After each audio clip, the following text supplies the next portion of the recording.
The night was cold and wet in the way only the Iron Islands could be.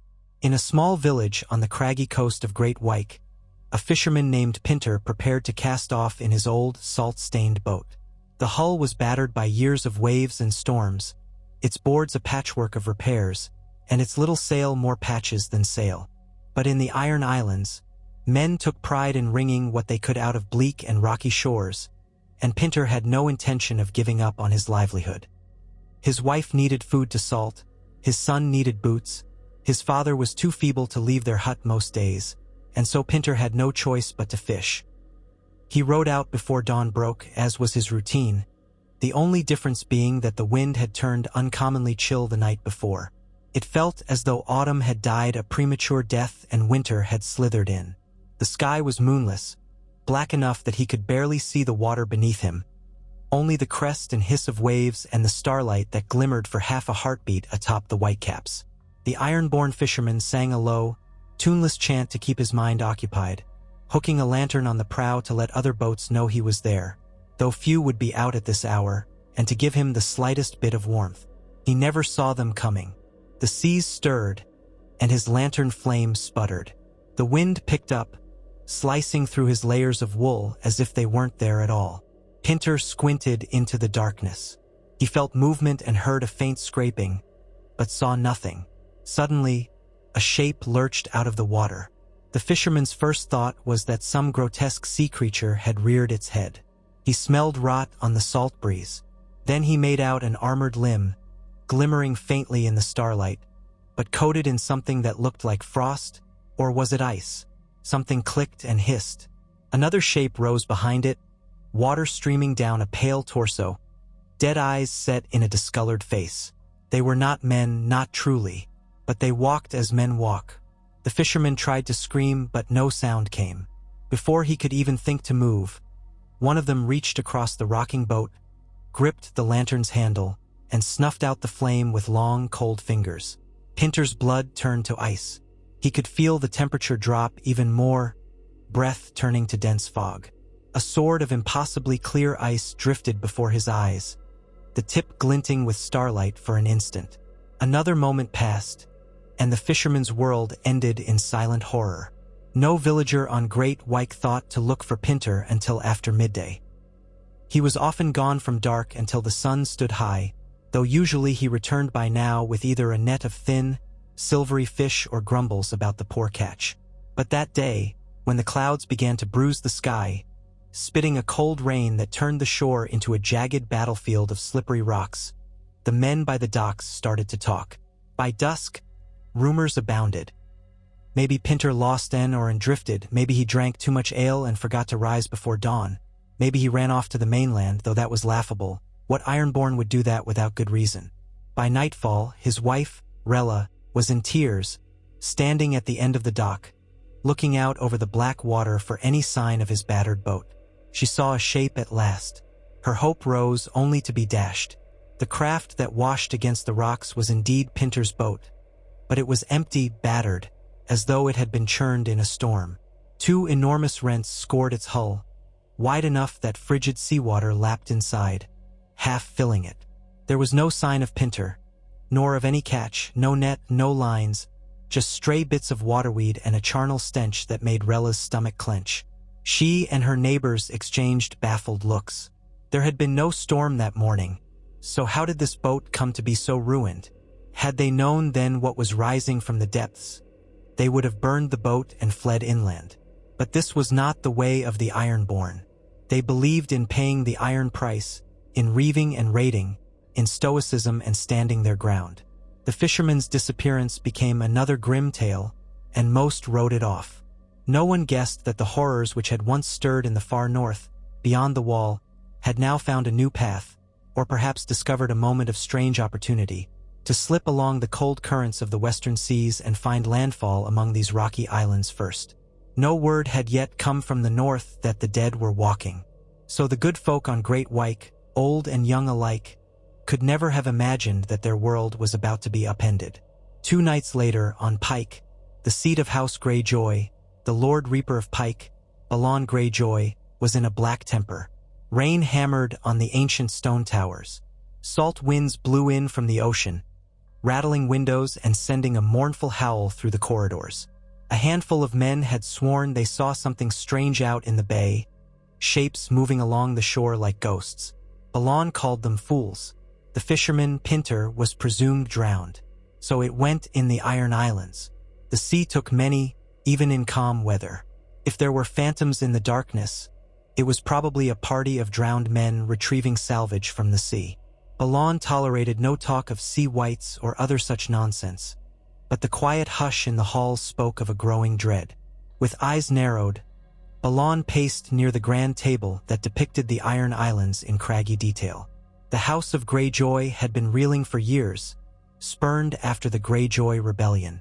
Balan's sons had paid the price. One was dead, another lost as a hostage of the Starks in the north, another drowned. He had a daughter, Asha, still. She was ironborn to her bones and, if it came to it, a formidable leader. Yet there was also his brother Victarion, captain of the Iron Fleet, who commanded respect, and the cunning Euron Crow's Eye, who was off in unknown waters pursuing gods knew what. Balan had spent many nights cursing these unsettled times. The whisper that King Robert Baratheon was long dead and some boy King Joffrey now sat the Iron Throne in the south only reminded Balan of the disarray across Westeros. If there was a time for the Iron Islands to strike anew, it might be soon. But the seas unsettled him. He felt, in the cold, in the wind's groan, a strange omen. As Balan brooded, Asha strode in, boots echoing on the stone floor. Her cloak dripped from the rain, dark hair matted to her forehead. She greeted her father and spoke of rumors from Great Wyke. Multiple villagers missing now. Small boats discovered adrift, empty and half-sunk. Livestock found torn open in a manner no beast of the islands could have done. And Asha added, people spoke of an unnatural cold, of the wind that seemed to cut deeper than normal. Balan snorted. We are the Ironborn. We don't cower over shadows. Let them cower on the Greenlands. Let them fret over the cold while we rule the seas.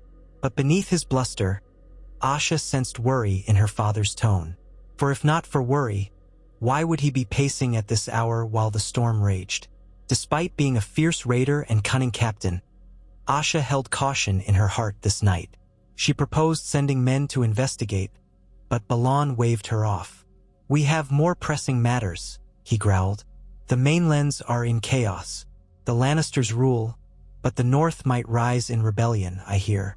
We can take advantage of that, perhaps retake some land along the western coasts while they wage war among themselves. He yearned for old glories, that much was clear, but Asha pursed her lips. She was no coward, yet she would never dismiss a threat without at least assessing it. She went to her quarters, where she found her most trusted men, the crew of her ship, the Black Wind. She told them of the rumors from Great Wyke and made her intentions clear. Come the next day, storm or no storm, they would sail to Great Wyke, see what was happening, and put the villagers' fears to rest. If it was smugglers or outlaws, well, she could handle them. Her men smirked. Asha Greyjoy was known to meet trouble head-on. As dawn broke, a dull gray light revealed a turbulent sea. Rain still fell, though not as fiercely. Asha boarded the Black Wind with a lean crew. As they hoisted sail, the Iron Islands loomed behind them, each wave cresting with foam the color of dirty snow. The gulls circled overhead. The crossing to Great Wyke took some hours, and the sailors murmured about how frigid the air felt. They rubbed gloved hands, stamping feet to keep warm. But cold or not, they were used to the bite of the sea. Still, a prickling at the back of Asha's neck told her this was more than ordinary winter's approach. When they came ashore, the small harbor village on Great Wyke seemed nearly deserted. They found the docks battered, as though a storm had blasted them. A few boats were shattered, scraps of wood strewn along the rocks. What few villagers they found were holed up in huts and half-sunken hovels, windows boarded. One old man emerged, trembling. He stared at Asha and her men as if they were specters. She demanded an explanation. At last, he took her to a storehouse. Inside, a man's body lay on a wooden table, covered with a stained cloth. The old man hesitated, but at Asha's command, He pulled back the cloth. The corpse's skin was translucent with a faint blue tinge, eyes wide with the sight of some unimaginable horror. The chest was slashed open, revealing shards of ice embedded in the flesh, as though the weapon that killed him had partially shattered. Oddly, the edges of those shards did not melt, even in the musty warmth of the storehouse. Asha pressed a hand to the corpse's skin, felt colder than the ocean. Frost rimed the edges of the table where it touched the man's flesh. Asha asked, in a low voice, who had done this. The old man's voice quavered with fear as he told a story. A group of villagers went out one evening, torches in hand, searching for lost neighbors. They found them, or what was left of them, on the shore.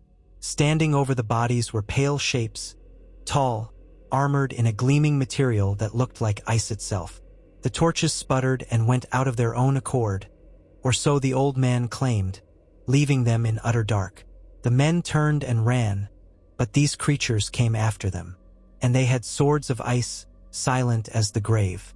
The old man was the only one to escape, hiding among the rocks.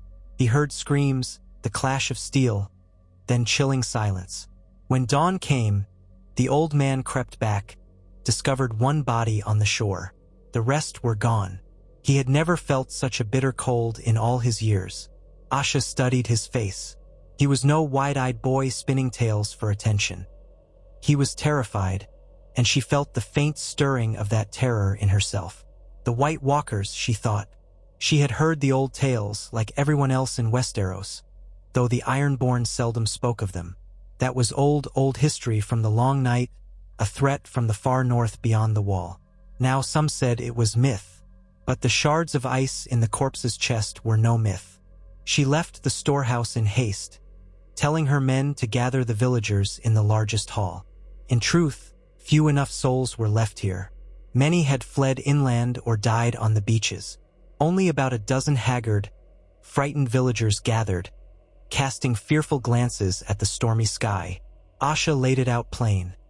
Something monstrous was here, and if they did not defend themselves, all would perish. She ordered her men to board up structures, to form a watch, to gather wood for fires. If these creatures hated warmth and fire, let the Ironborn test that. She also sent 2 of her best sailors back to the Black Wind to sail to Pike with a message to Balan. Something out of a nightmare prowled these shores. Send men, send ships. The old man asked Asha if they shouldn't just flee. Where would we go? She answered bleakly. Will you run to the mainland? The seas are cold, and these creatures could follow. The Ironborn do not run. We fortify and we fight. That night, the wind roared, and the rains turned into sleet. The men built fires outside the largest hall, a ring of flames and torches. They huddled with axes and swords, many suspecting that cold steel might do little good against foes rumored to be conjured out of winter itself. Asha donned her warmest cloak, a blade strapped to her hip, and paced among them. She repeated the old stories. They can be killed by dragonglass, I've heard, or perhaps by fire. Ordinary steel might shatter. If you cannot kill them, set them ablaze. She tried to sound confident, though her heart was uneasy. The White Walkers were said to be cunning, with powers over ice and cold. Never had she imagined she might face them here, in the southwestern corner of Westeros. It seemed impossible, yet the day's horrors could not be denied. The first sign of their arrival was the sudden dying of the flames. No gust of wind extinguished them. It was as though the fire itself recoiled from some deeper cold. The ring of torches sputtered, choking out. Asha swore, hurrying to stoke them. But by then the night had taken on a thick, oppressive weight. Darkness pressed in from all sides.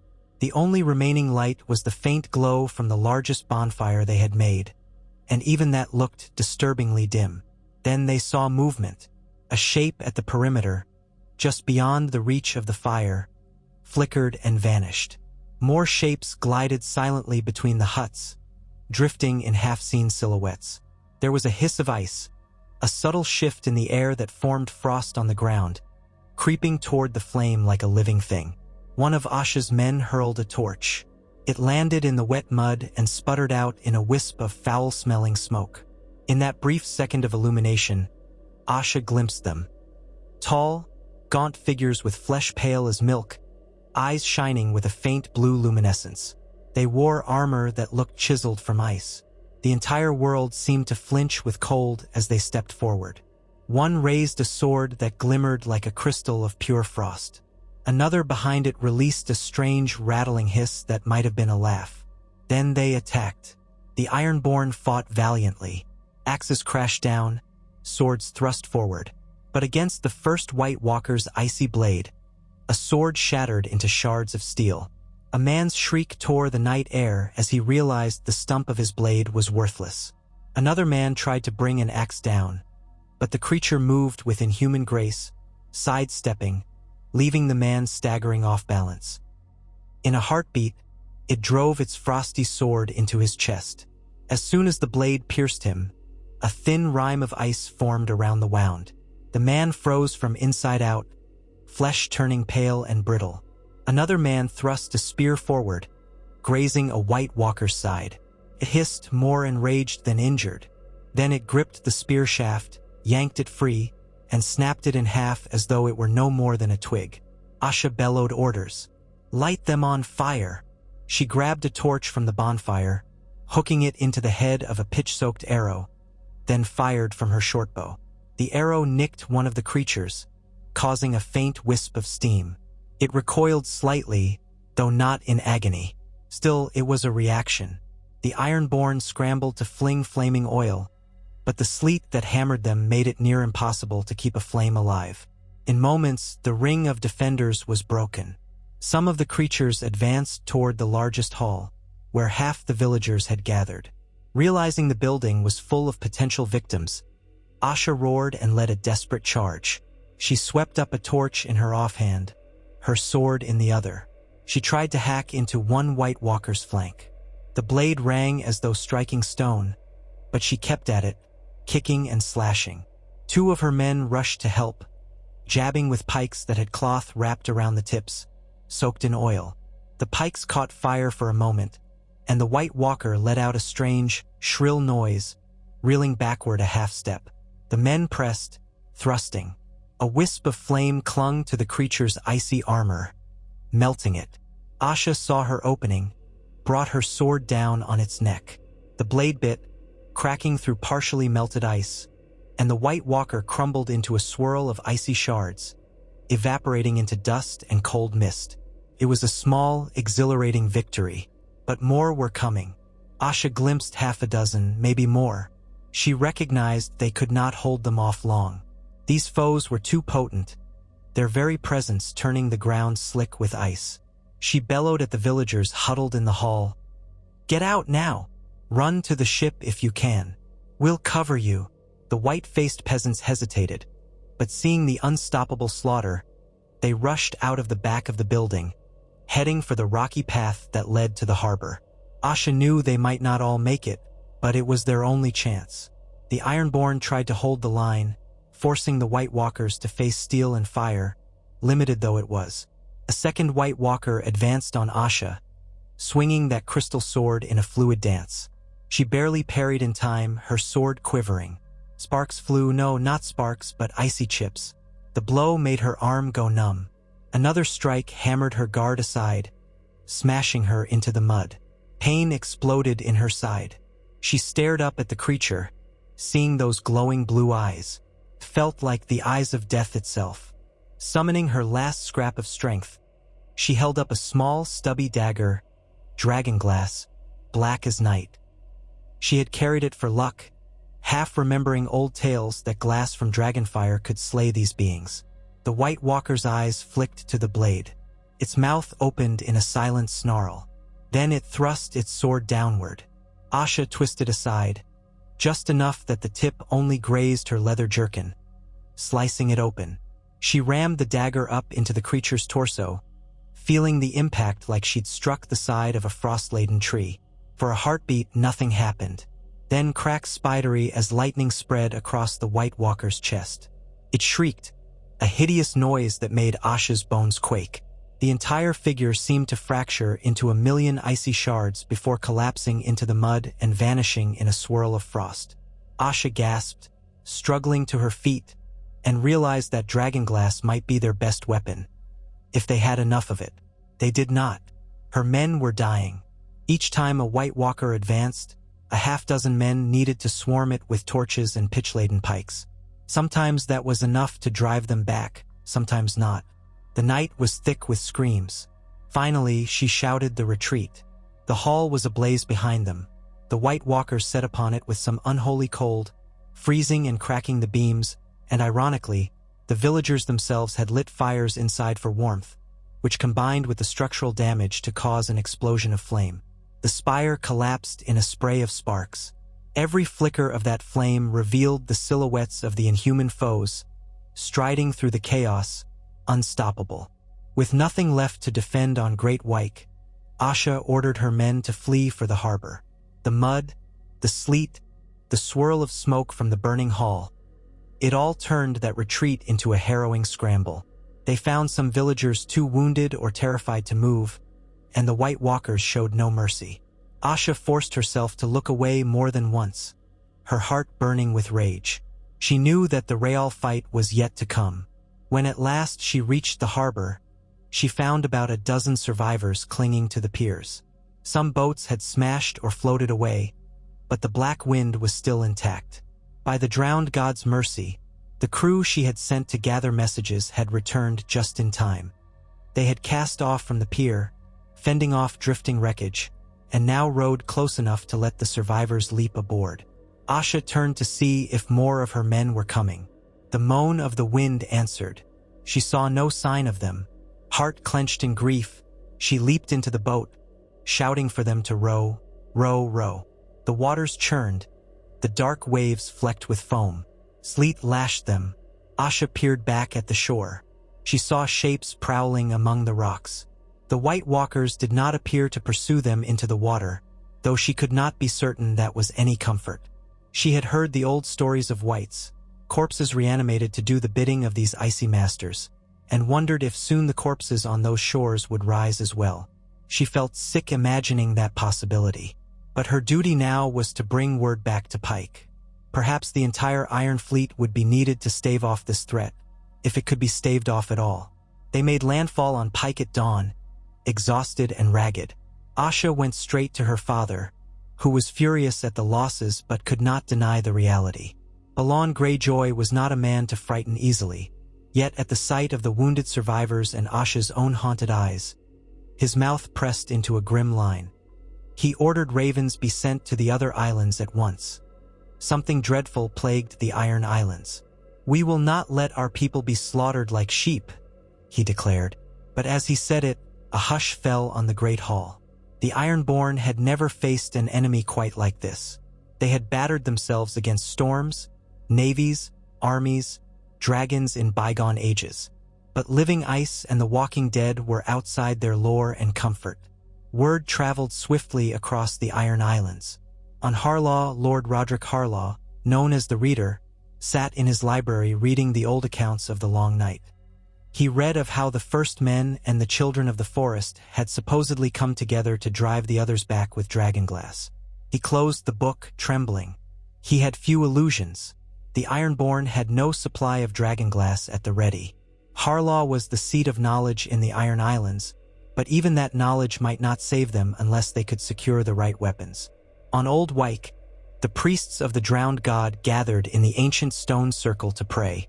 They raised gray hands to the storm clouds, chanting for the drowned god to protect them from the silent cold. In the gloom, the salt water that trickled down the worn pillars froze, turning to icicles in the unnatural chill. Some of the priests spoke of signs that the White Walkers had come from the sea. Could that be? They prayed all the harder, but the wind gave no answer. Meanwhile, Victarion Greyjoy had only just returned from a raid against Lannister ships along the coast near Fair Isle, bringing spoils and capturing 2 merchant galleys. He arrived in the Iron Fleet's anchorage to discover the entire island chain in an uproar.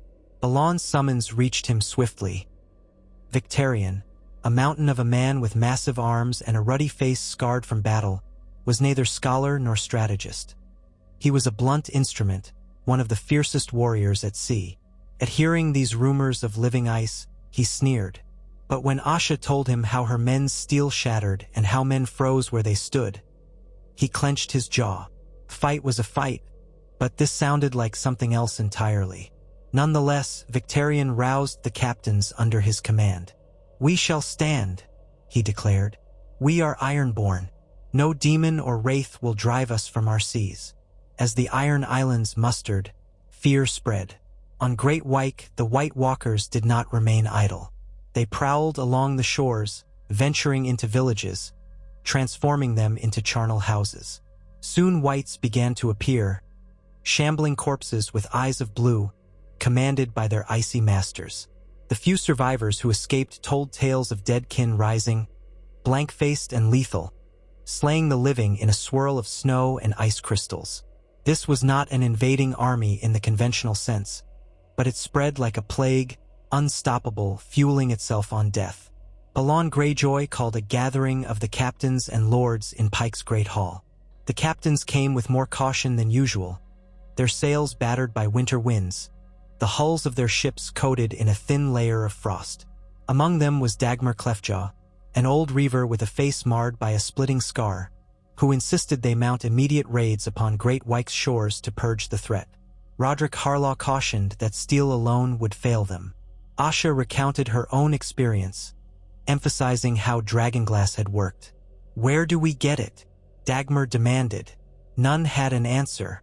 Balon spat that Dragonstone might have it, for it was rumored to have mines of obsidian. But that was across the sea near King's Landing. "We do not have time for that," he growled. "We have an enemy at our gates now, and all of Westeros is caught up in the War of the Five Kings." But as they debated, a cold wind blew across the hall, and men shivered despite the hearth fires. Balon announced he would lead a bold strike. The Iron Fleet under Victarion would sail to Great Wyke, gather survivors, burn any villages overrun by the dead, and do their utmost to drive the White Walkers away. Perhaps fire from the longships could hold the line. Many captains smacked their fists on the table in agreement. The next day they prepared. Fleets of longships converged in the straits between Pike and Great Wyke. Hundreds of reavers lined the decks, grim-faced, armed with steel, axes, spears, and what little firebombs or pitch casks they could muster. The priests of the drowned god performed rites, blessing men with seawater across their brows, imploring them to fear no cold. Then the sails unfurled, and the Iron Fleet set out, a fearsome sight on the waves. Asha commanded her own ship among them, the Black Wind, just behind Victarion's flagship, the Iron Victory. As the armada approached Great Wyke, the sky turned a leaden gray. Snow began to fall in thick, wet clumps, a rarity for the Iron Islands, which seldom saw heavy snow, especially so early in the season. The men peered through the gloom, searching for sign of the enemy. The cliffs loomed black and desolate, streaked with ice. In one cove, they found a small fishing hamlet. The huts were dark, no smoke curling from chimneys. Cautiously, Victarion led a landing party. They found bodies, stiff and cold, the eyes blue and vacant. Some were pinned under collapsed beams of the huts. Others were sprawled in the mud. For a moment, the Ironborn thought them dead and gone. But then a voice shouted, "They're moving!"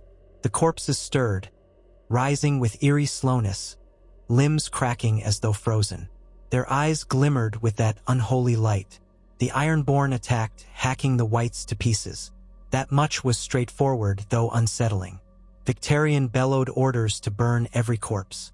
The men splashed oil and lit torches, setting huts ablaze. Smoke curled into the snowy sky, but no White Walkers appeared here. Emboldened, some men claimed that the dead were nothing more than puppets to be hacked apart. Yet Asha cautioned that the real threat was the White Walkers themselves. A single one could scythe down a dozen men. By midday, the fleet had made several landings, scouring small villages and burning them. The reavers who had thirsted for battle found themselves longing for living foes instead of this silent horror. Then, as evening fell, the watchers on the Iron Victories massed spotted movement inland, a column of pale shapes moving along a ridge. The wind carried a distant rattling, like shards of ice clinking together. The White Walkers were massing. Victarion and Asha assembled a party of the fiercest fighters, some 300 men, and marched inland from the cove, hoping to meet the enemy in open ground. Lord Roderick Harlaw and others remained aboard the ships, to guard them and launch flaming arrows if the battle moved toward the shore. Snow crunched underfoot, and an unnerving hush lay over the island. No seabirds cawed, no gulls circled. The Ironborn advanced up a rocky slope, passing leafless trees bent by the wind. The temperature dropped with each step. They could see their breath clouding the air. A murmur spread through the ranks as a line of figures came into view, cresting a hill. The White Walkers stood tall, wearing ancient-looking armor of ice. Their swords glimmered in the twilight. Behind them came a shambling mass of whites, islanders who had fallen, now reanimated. At a signal from Victarion, the Ironborn roared and charged, axes and spears raised. A volley of arrows rained from behind them, some set aflame. The whites in front took the brunt of it, bodies punctured, limbs snapped. But they kept coming, mindless, unstoppable unless dismembered or burned. Then the White Walkers descended upon the Ironborn flank, as swift as the wind. A swirl of frost preceded them. In moments, the Reavers found their steel was brittle, their arms numb from the cold. A White Walker swung its sword at a cluster of men, and the man who tried to block with his shield had it splinter under the impact. Another was cut down instantly, chest caving in under the impossibly sharp blade. But Victarion was not so easily cowed. Towering in his plate armor, he rushed forward, swinging his massive battle-axe, roaring curses. The White Walker engaged him, parrying with its ice sword. Sparks or perhaps shards of frost flew. For a moment, Victarion's strength forced the creature back. He pressed the attack. But then the White Walker drew upon an inhuman quickness, sidestepping his blow and slashing across Victarion's thigh. The big man roared in pain, staggering. Ice spread from the wound's edges. Asha saw her uncle faltering and leapt into the fray, brandishing the dragonglass dagger she had used before. Another Ironborn, Quentin Pike, tried to distract the White Walker, thrusting a flaming spear at its face. The creature reeled back. Seizing the moment, Asha lunged, driving the dagger into its ribcage. Again, the White Walker shrieked and dissolved into shards. Yet for every White Walker they managed to kill, it felt like 3 more emerged from the swirling snowfall. The Ironborn lines began to crumble. Whites clawed at them, even as Reavers hacked them to bits. Asha heard men cursing the cold, shrieking as swords of ice cut them open. She spotted Victarion on one knee, clutching his wounded thigh.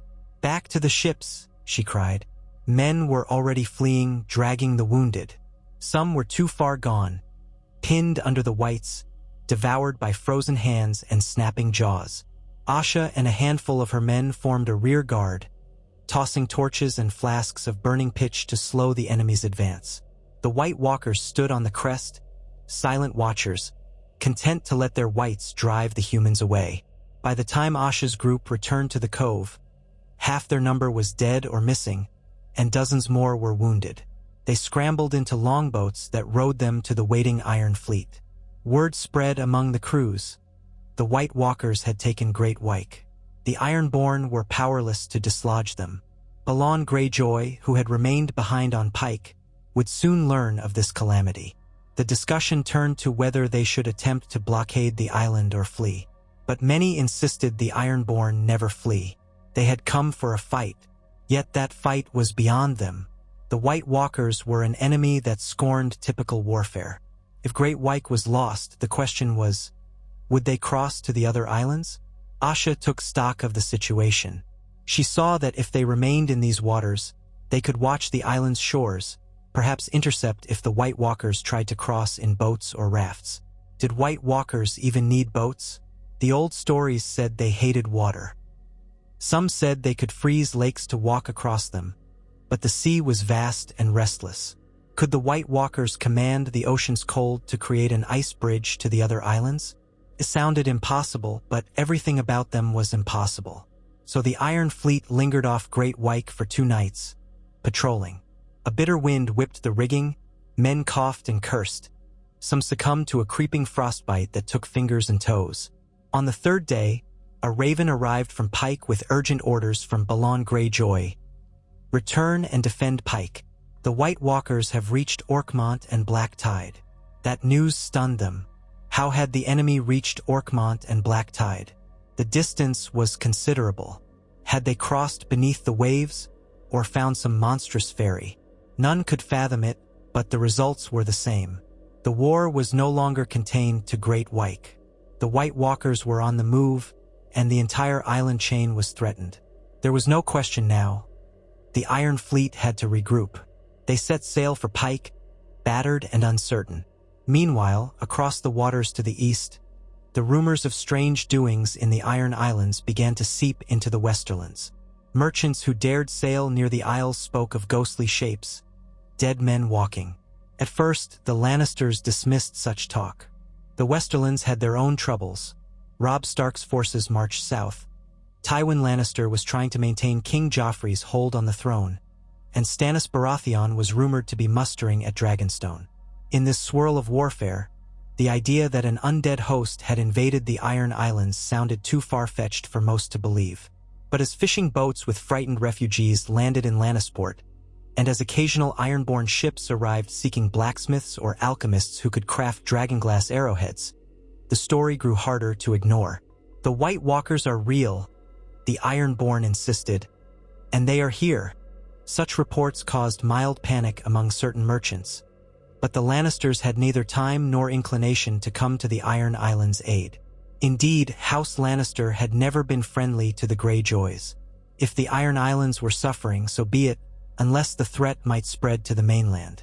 Farther north, in the stronghold of Riverrun, Robb Stark received a frantic message from Theon Greyjoy, who had ventured there in the hope of gaining the North's assistance.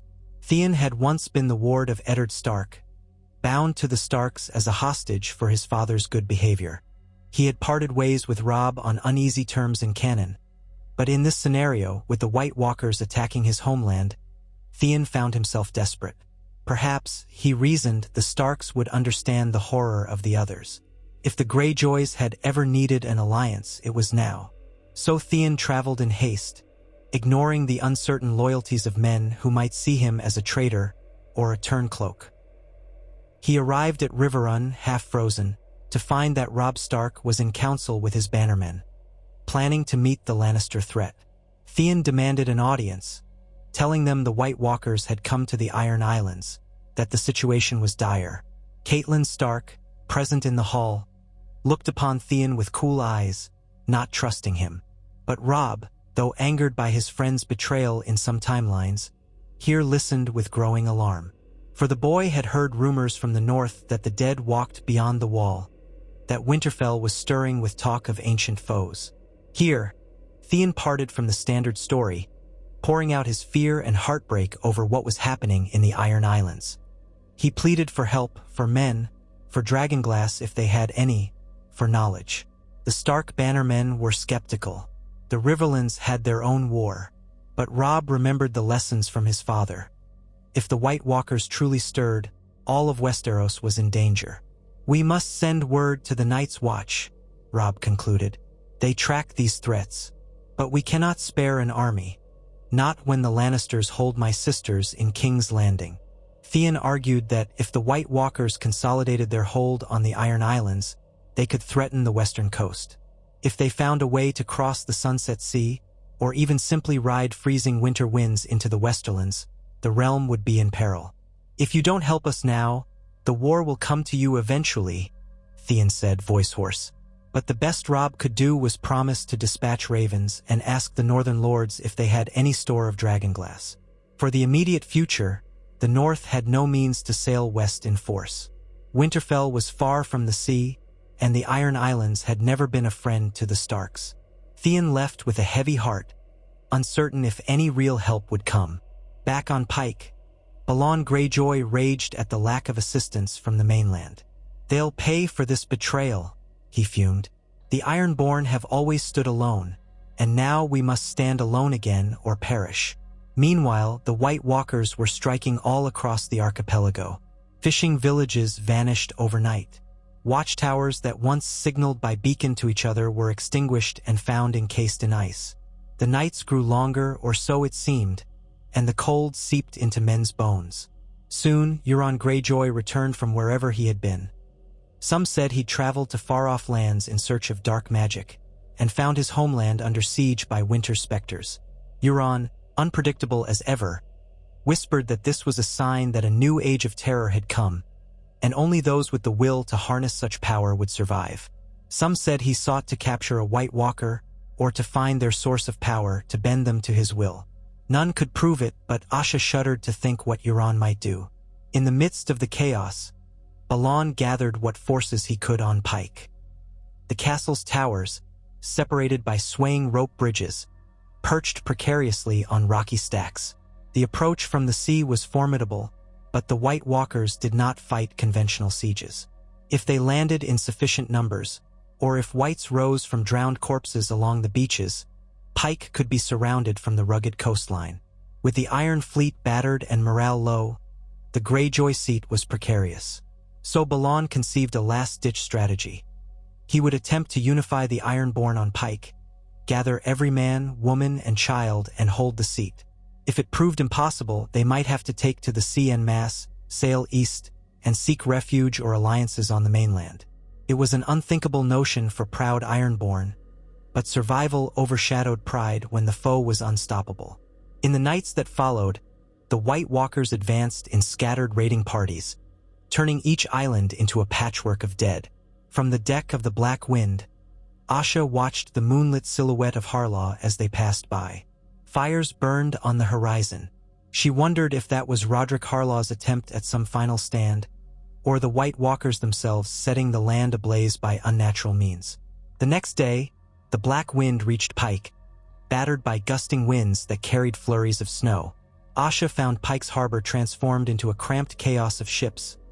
Longships, fishing vessels, even ragged merchant cogs that some desperate folk had seized. Balon's plan was clearly in motion. Refugees filed into Pike's lower wards, searching for any shelter behind stone walls. Priests of the drowned god gave cursory blessings, but their eyes were hollow. The gloom was pervasive, the cold unrelenting. That evening, Balon called a final council. The ancient hall was filled to bursting with lords, captains, and the plain folk. Torches sputtered in iron brackets. Smoke clung to the rafters. Balon stood at the high table, shoulders set. "We cannot hold the entire archipelago," he announced. "We must retreat to Pike with all who can be saved, fortify this castle, and pray we can endure. If we cannot, we put to sea. Our only chance is that the White Walkers cannot cross open water easily. Should they do so, we use fire ships and every other trick we know to keep them at bay. This is no ordinary war. Perhaps the rest of Westeros will wake to the threat, or perhaps not. We are Ironborn. We stand alone." Murmurs filled the chamber. Some men called for braver action. Others looked at the floor, knowing how dire things were. In the darkest hour before dawn, Pike's sentries spotted ominous lights on the horizon. A pale glow that flickered in and out. At first, they mistook it for St. Elmo's fire, or some reflection of the moon. Then they realized these were torches carried by whites or something else. The White Walkers had landed on the rocky beaches of Pike itself, or at least a portion of them had. The alarm bells rang, echoing through the towers. Men grabbed weapons, raced to the battlements. Asha joined them, scanning the darkness. In the faint starlight, she caught glimpses of shapes gliding among the black rocks, an unnatural shimmer of cold that made her chest tighten. Torches bobbed, carried by reavers trying to burn out the invaders. Shouts rose and quickly turned to screams. A horse, stolen from the mainland, reared up in terror, tossing its rider. The White Walkers advanced, unstoppable. Balon ordered the causeways raised, the gates sealed. Yet that only protected the main keep. The outer wards and the small cluster of huts that had grown around the castle were exposed. People fled, pounding on the gates. Some were let in, many were not. Asha found herself at the top of the ramparts, cursing the gods that had allowed such horrors to descend on them. She fired arrows, each one wrapped in oil-soaked cloth and lit aflame, down at the writhing mass of whites below. It was not enough. She saw a white walker stride through the flames, unaffected, rime forming on the stones at its feet. Its sword lashed out at the men near the gates, and they toppled, their blood freezing on the spot. Soon, the entire base of Pike's main tower was under assault. The Ironborn poured oil from murder holes, dropped flaming debris, anything to hold them off. The White Walkers withdrew slightly, letting their whites press the attack. Ghouls battered against the iron-bound doors, clawing at the cracks. But Pike's walls were thick, built to withstand storms and sieges. So the White Walkers had to find other ways. Some whites tried to scale the walls, clawing for purchase on the slippery stone. Many fell, but the assault was relentless. The defenders began to realize that the White Walkers did not tire. Meanwhile, the men on the battlements grew numb with cold, arms shaking from the effort of swinging swords or spears. Victarion, his leg heavily bandaged, bellowed curses from behind the parapets, hurling a spear from time to time. Euron might have been somewhere below, nobody was certain. Balon stood at the top of the gatehouse, face grim, cloak snapping in the wind. For a moment, Asha hoped that dawn's light might bring some measure of respite, but the sky grew gray without warmth. The White Walkers did not flinch at the coming of day. Their assault continued. The only small mercy was that the sea battered Pike's cliffs, making it hard for them to circle around. If they had some unholy means to freeze the sea, they had not used it here. So the fight was confined to the narrow approach. By midday, the whites had piled up in gruesome drifts at the base of the walls. Smoke from burning corpses hung in the air, bitter and acrid. The White Walkers themselves had slipped out of range, watching from a short distance, occasionally sending waves of cold that doused the defenders' fires. The Ironborn endured, but it was a stalemate, and winter never tired. On the second night of the siege, Euron Greyjoy emerged from the shadows with a mad proposition. He claimed, a secret artifact or knowledge gleaned from a warlock in Karth or some vile sorcerer in the east. He boasted that, with the right ritual, he might break the power of the White Walkers or even turn them to serve him. Balon spat in disbelief, but in desperation, he let Euron do as he pleased. The crow's eye glimmered with mania as Euron gathered a handful of drowned men priests, forcing them into some twisted ceremony at the old Godswood. Asha, hearing strange chanting, went to investigate. She found Euron daubing the weirwood with blood. Whose blood? She could not say. The priests seemed half enthralled or terrified. The stench of salt and rot permeated the air. Euron danced with a dagger around the heart tree, laughing about how he would become king of the dead and the living. Asha left in disgust.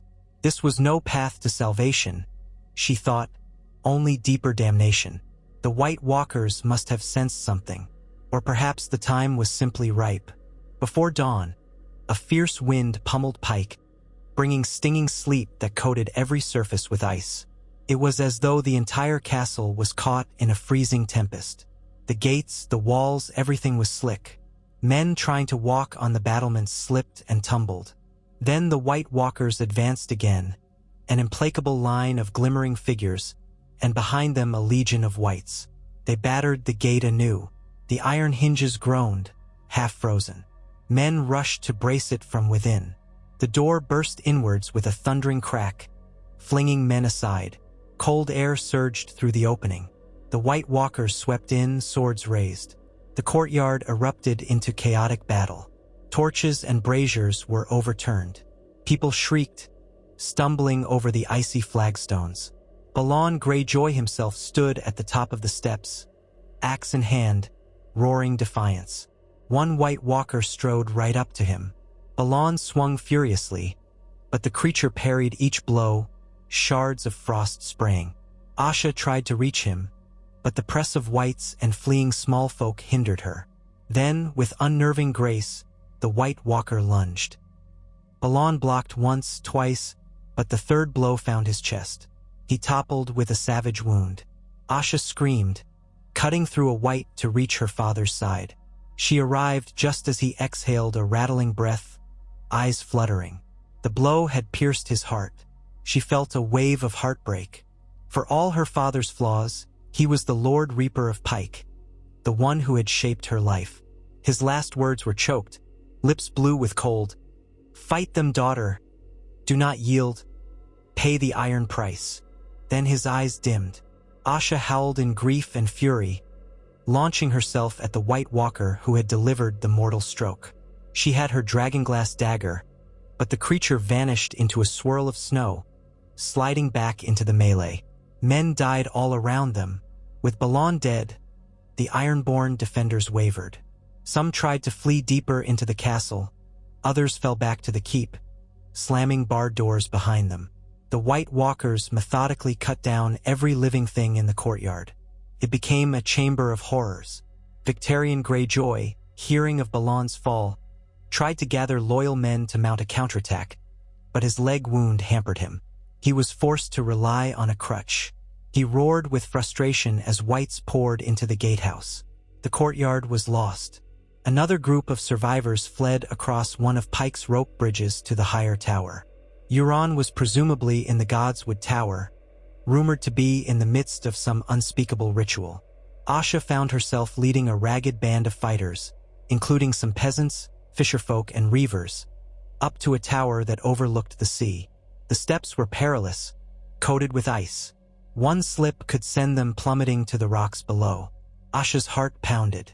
She hardly had time to think about leadership or her next move. Survival was all. They barricaded themselves in the tower, pushing furniture against the doors. A narrow window overlooked the courtyard. Asha peered out to see whites dragging corpses through the sleet, piling them near the well. A White Walker strode among them, scanning the towers with those baleful blue eyes. The entire scene was twisted by swirling snow, half obscured. This was no way to live. If the White Walkers had free rein, they would root out survivors in short order. Already, the cold seeped into the tower. Men stamped their feet, breathed into cupped hands. Some prayed to the drowned god, others to the Seven. A few had heard vague mention of the old gods, but none of that might matter here. At midday, the Watchers saw something surprising. Euron Greyjoy, striding into the courtyard with a half-dozen men clad in strange cloaks. In the swirling snow, it looked like the men wore some bizarre patchwork of red and black feathers. Euron raised a horn to his lips, a wicked horn banded with Valyrian steel, glyphs etched along it. He blew a note that resonated across the courtyard. The White Walkers stopped in their tracks. A hush fell. The whites froze, eyes vacant. Asha stared in astonishment. Euron blew again, a long, droning call that seemed to vibrate in the very stones. In the distance, thunder rumbled. For a heartbeat, it appeared that the White Walkers hesitated, uncertain. Then one lifted its sword, gave a hiss that cut through the wind. The whites turned on Euron's retinue, surging forward in a wave of rotted flesh. Euron's men scattered, one or two falling instantly, screaming as swords of ice impaled them. Euron himself stood, unflinching, arms raised, that horn in hand. He laughed madly, unleashing a third blast. The note came out shrill, then cracked. The horn itself shattered into pieces, the shards flying. One struck Euron's cheek, drawing blood. He fell to a knee, still laughing, though it was a laugh tinged with agony. A White Walker advanced on him. He tried to rise, perhaps to produce some other artifact. But the creature was too quick. The sword lanced through Euron's chest. The crow's eye had met his match. He coughed a spray of blood, eyes wide, as the White Walker turned the blade. The next instant, Euron collapsed in the churned snow. If he had planned some sorcerous victory, it had failed. That was the final blow to House Greyjoy's leadership. Balan dead, Euron dead. Victarion was wounded, pinned in another tower. Asha swallowed her grief. She turned to her men. "We cannot stay," she said quietly. "We must try for the ships, if any remain." They all knew it was a desperate plan, but no one wished to wait in a freezing tower, only to be cornered and turned into whites. So they gathered ropes, searching for a way to descend the cliffs. The swirling gale made it treacherous. One misstep on the slick ledge would end in a fatal plunge. But they had no choice. One by one, they slipped out a window, clinging to the rope that they secured to an iron bracket in the tower. It was a stomach-churning descent. The sea surged below, smashing into jagged rocks. The wind tore at their cloaks. Asha's hands grew numb. Halfway down, she felt the rope jerk as someone above lost their footing. Shouts, a slip, and a man's scream rang out. She refused to look down. Step by step, she made it to a narrow ledge near the waterline. They huddled, battered by the spray of the crashing waves, looking for a path along the rocks to the tiny cove that served as Pike's under harbor. Asha led them around a jagged spur, hearts pounding. She half expected to see White Walkers waiting. But the cove was empty, the water black as ink. 2 small boats remained afloat, moored to iron rings hammered into the rock. They wasted no time. 20 men and women crammed into these boats, pushing off from the shore. By some miracle, they navigated the tumultuous surf. The boat Asha led nearly capsized when a wave lifted it high, then slammed it into a trough. But iron-born rowers were skilled. They fought the tide, eventually breaking free of the cove's swirling current. The other boat followed. They rowed out into open water, cold spray lashing their faces. Asha looked back to see Pike's towers perched against the stormy sky, the castle wreathed in snow and darkness.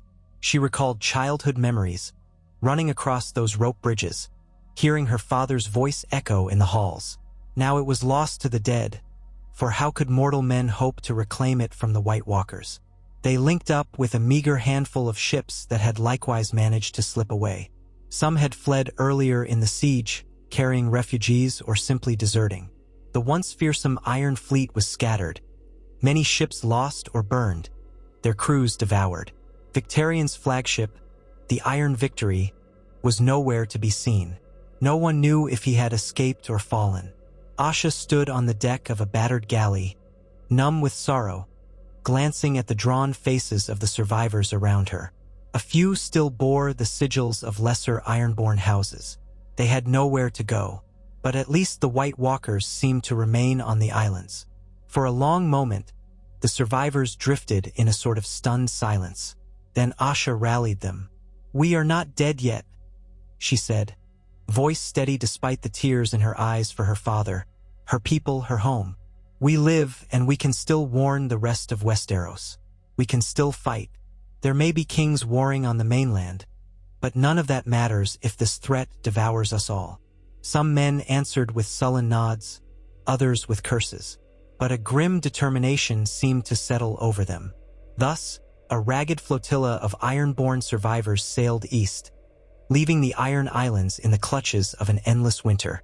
In the weeks to come, as the War of the Five Kings raged and armies clashed across the continent, refugees would land on the western shores of Westeros telling tales of how the White Walkers had come not from the lands beyond the Wall, but from the cold depths of the Sunset Sea, besieging the Iron Islands first.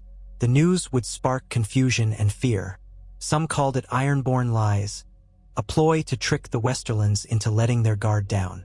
Others whispered that it was proof the old tales were coming true, that the long night was returning from all sides. A few, wise or desperate, began to search in earnest for dragonglass, for fire magic, for any means to fight these winter fiends. In the end, the truth was undeniable. The White Walkers had established a foothold in the west. The once proud Iron Islands had become an icy tomb, haunted by whites and commanded by silent, pale sorcerers of cold. For generations, the Ironborn had boasted of their independence, their prowess at sea, their fierce devotion to the drowned god. Now they had learned that there were far older and more terrible powers than the mortal lords of Westeros. And so the Great War, which might have been contained to the far north, was called west by that dark turn of fate. The living would rally or they would die. The White Walkers, it was said, had all the time in the world. So it was that Asha Greyjoy, her father and uncles dead, her people scattered, her homeland overrun, found herself adrift on the storm-tossed seas, with a sword on her hip and her heart full of vengeance. Her small fleet limped eastward, battered by winter gales, seeking allies or at least safe harbor. Anywhere they went, they would bear the same warning. The dead have risen, the White Walkers reign on the Iron Islands, and the War of Ice has begun. If Westeros did not unite against them, the entire realm would be consumed in an endless night. But whether the lords of Westeros would heed that warning in the midst of their petty squabbles was another question entirely. Days later, word reached Lannisport of ships bearing the Kraken banner of the Greyjoys, but tattered and scorched, telling of a horrifying onslaught from the sea. They claimed that men they slew rose again with blue eyes. They spoke of swords made of ice, unearthly cold that froze blood in veins.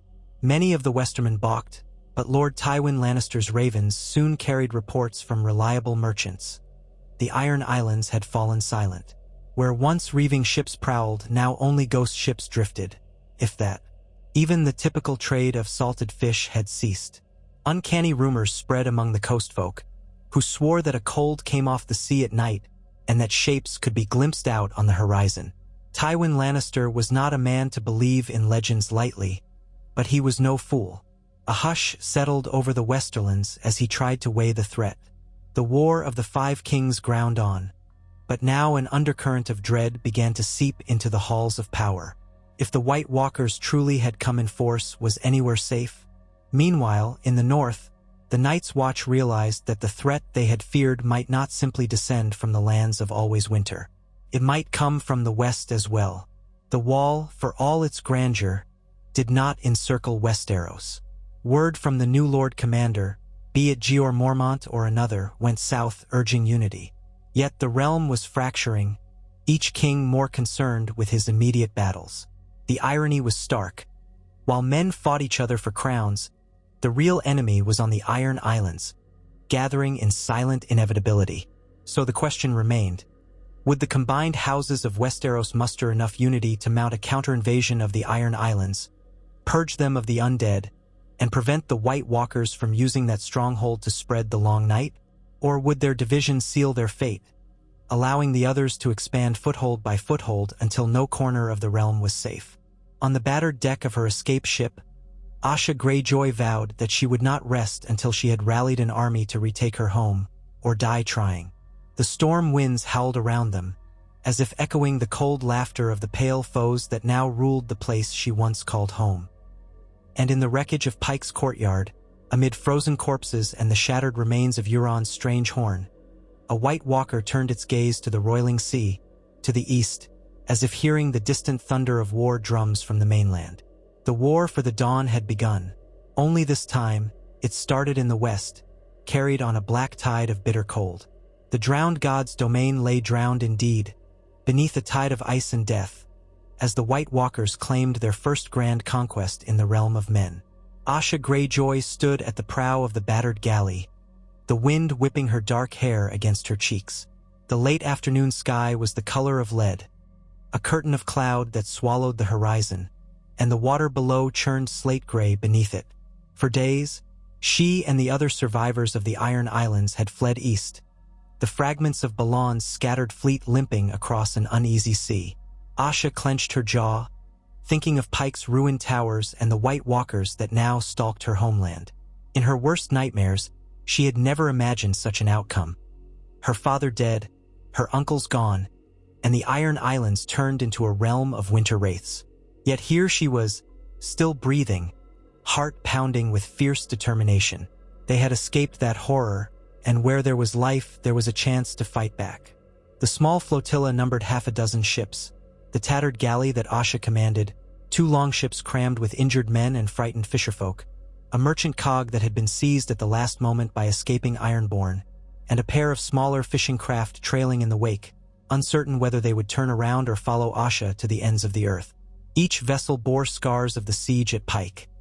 Splintered hulls, missing sails, rigging snapped and hastily knotted back together.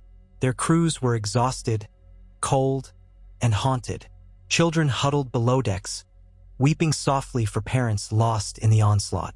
Old warriors stared at the horizon with hollow eyes, remembering how steel had shattered against swords of ice. None knew where they might find safe harbor. On the second night after their departure, they anchored in a small cove along the westerly coast of Westeros, south of Bainfort. A rocky promontory offered partial shelter from the roaring sea, but the waves still buffeted their ships with an angry vigor. Only an hour past sunset, and it was so dark that Asha could barely see the crest of the next wave before it smashed into the hull. Even so, she insisted on lighting a single lantern on the stern post to guide the other ships into the cove. The risk of attracting unwanted attention seemed negligible compared to the likelihood that they would lose one another in the blackness. On the deck, a half-dozen sailors formed a ring around a small brazier of coals, seeking what little warmth they could coax from the meager fire. Asha joined them, rubbing her gloved hands over the brazier. One of the men, Ormond Pike, no close kin to House Pike, just a fisher who had taken the castle's name for convenience, looked up at her. "What do we do on the morrow, Captain? Keep sailing south along the coast? Or try to land and speak with the local lords?" His tone made it plain he had little trust in mainland lords, especially Westermen who bore grudges against the Ironborn. Yet the question hovered among them all. They had to find either allies or provisions. With each day that passed, more of their wounded succumbed to fever or the relentless chill that seemed to cling to them even far from the Cursed Isles. Asha's mouth set in a grim line. "We can't hide on the waves forever. Winter is coming on faster than it should, and we've barely enough stores to last us another fortnight. If we don't land somewhere, we'll starve at sea. The Lannisters would as soon slit our throats as help us. But we have a weapon they don't. We have the truth." She paused, remembering the ruin of Pike, the unnatural shriek of the White Walkers. "This isn't about reaving or old grudges. If the Walkers come to the mainland, all these lords will face the same horror that gutted us. We'll try to parley. Maybe we'll be thrown in dungeons, or maybe they'll listen if we're lucky." That night, she slept in fitful snatches, curled behind a coil of rope near the brazier. She dreamt of Pike's courtyard, her father's dying gasp, and the silent watchers with blue, burning eyes.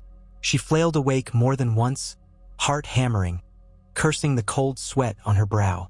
At some point, she thought she heard another voice drifting across the waves, a keening wail that might have been an animal or the wind itself, but even that was enough to make her quake inside. There could be no real safety now. At dawn's feeble light, the flotilla weighed anchor. They could see the high cliffs of the Westerlands to the east, jagged and pale in the heavy sky. The wind had shifted overnight, blowing bitter and sharp from the north, and each gust felt like a slice of ice on Asha's skin. She squinted past the salt spray as the galley's oars churned the water, picking a cautious path along the coast. Great lumps of rock jutted from the shore, and the land climbed steeply, dotted with twisted shrubs and patches of hardy grass. Eventually, they spotted a narrow beach where the cliffs gave way. Wary of hidden reefs, they ventured in only after sending a small rowboat to scout.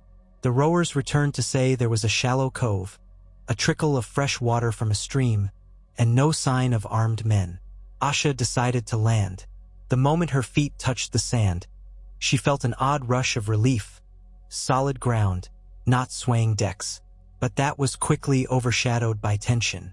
They were Ironborn, setting foot in the heart of the Westerlands, the domain of Lannisters who held old grudges from the Greyjoy Rebellion. None would welcome them with open arms. Still, Asha told those who came ashore, "We do not pillage. We do not raise a single sword unless attacked first. We come not as raiders but as refugees." Some men nodded sullenly. Old habits died hard, and the Ironborn had always survived by reaving. But the threat from the White Walkers overshadowed personal pride or tradition now. They made camp amid the rocks and scrub grass, lighting small fires to warm themselves. A handful of men went to seek game, and a few others, including the fisher named Ormond, climbed a craggy slope to look for any road or settlement. They returned near dusk with news. They had seen a well-worn track about 2 miles inland, leading north-south, presumably a trade road, and there were no visible farmhouses in the immediate area. The land was too rugged. Asha considered. If they wanted to find a local lord or a knight who might carry word to Lannisport or Casterly Rock, that road would be a start. Yet the notion of traveling deeper into Lannister territory felt like stepping onto a battlefield unarmed. The Lannisters would not be quick to trust them. Late that evening, as gloom settled over the makeshift camp, Asha summoned her men. "Tomorrow, I'll take a party inland," she said. "We'll find that road and see if there's a minor keep or a village. If we meet local soldiers, we'll try to treat with them. We have no time for subterfuge or old vendettas. Make them understand that the threat to their coasts is more terrifying than anything the Ironborn have ever done." She took a breath, her eyes glinting in the firelight. "The rest of you will remain here. Keep watch on the ships. If we don't return by the third day, sail south for Old Town or anywhere that might offer dragonglass or help. Do not wait longer. The White Walkers won't kindly wait for us to unify." No one liked that plan. Many men argued they should stay together, or that they should simply sail for more populated ports like Old Town or the Arbor in the Reach. But Asha refused to pass so near Lannisport without at least trying to warn them. "If the west coast falls to the Walkers like the islands did, all of Westeros is doomed," she insisted. "We owe it to the living to speak."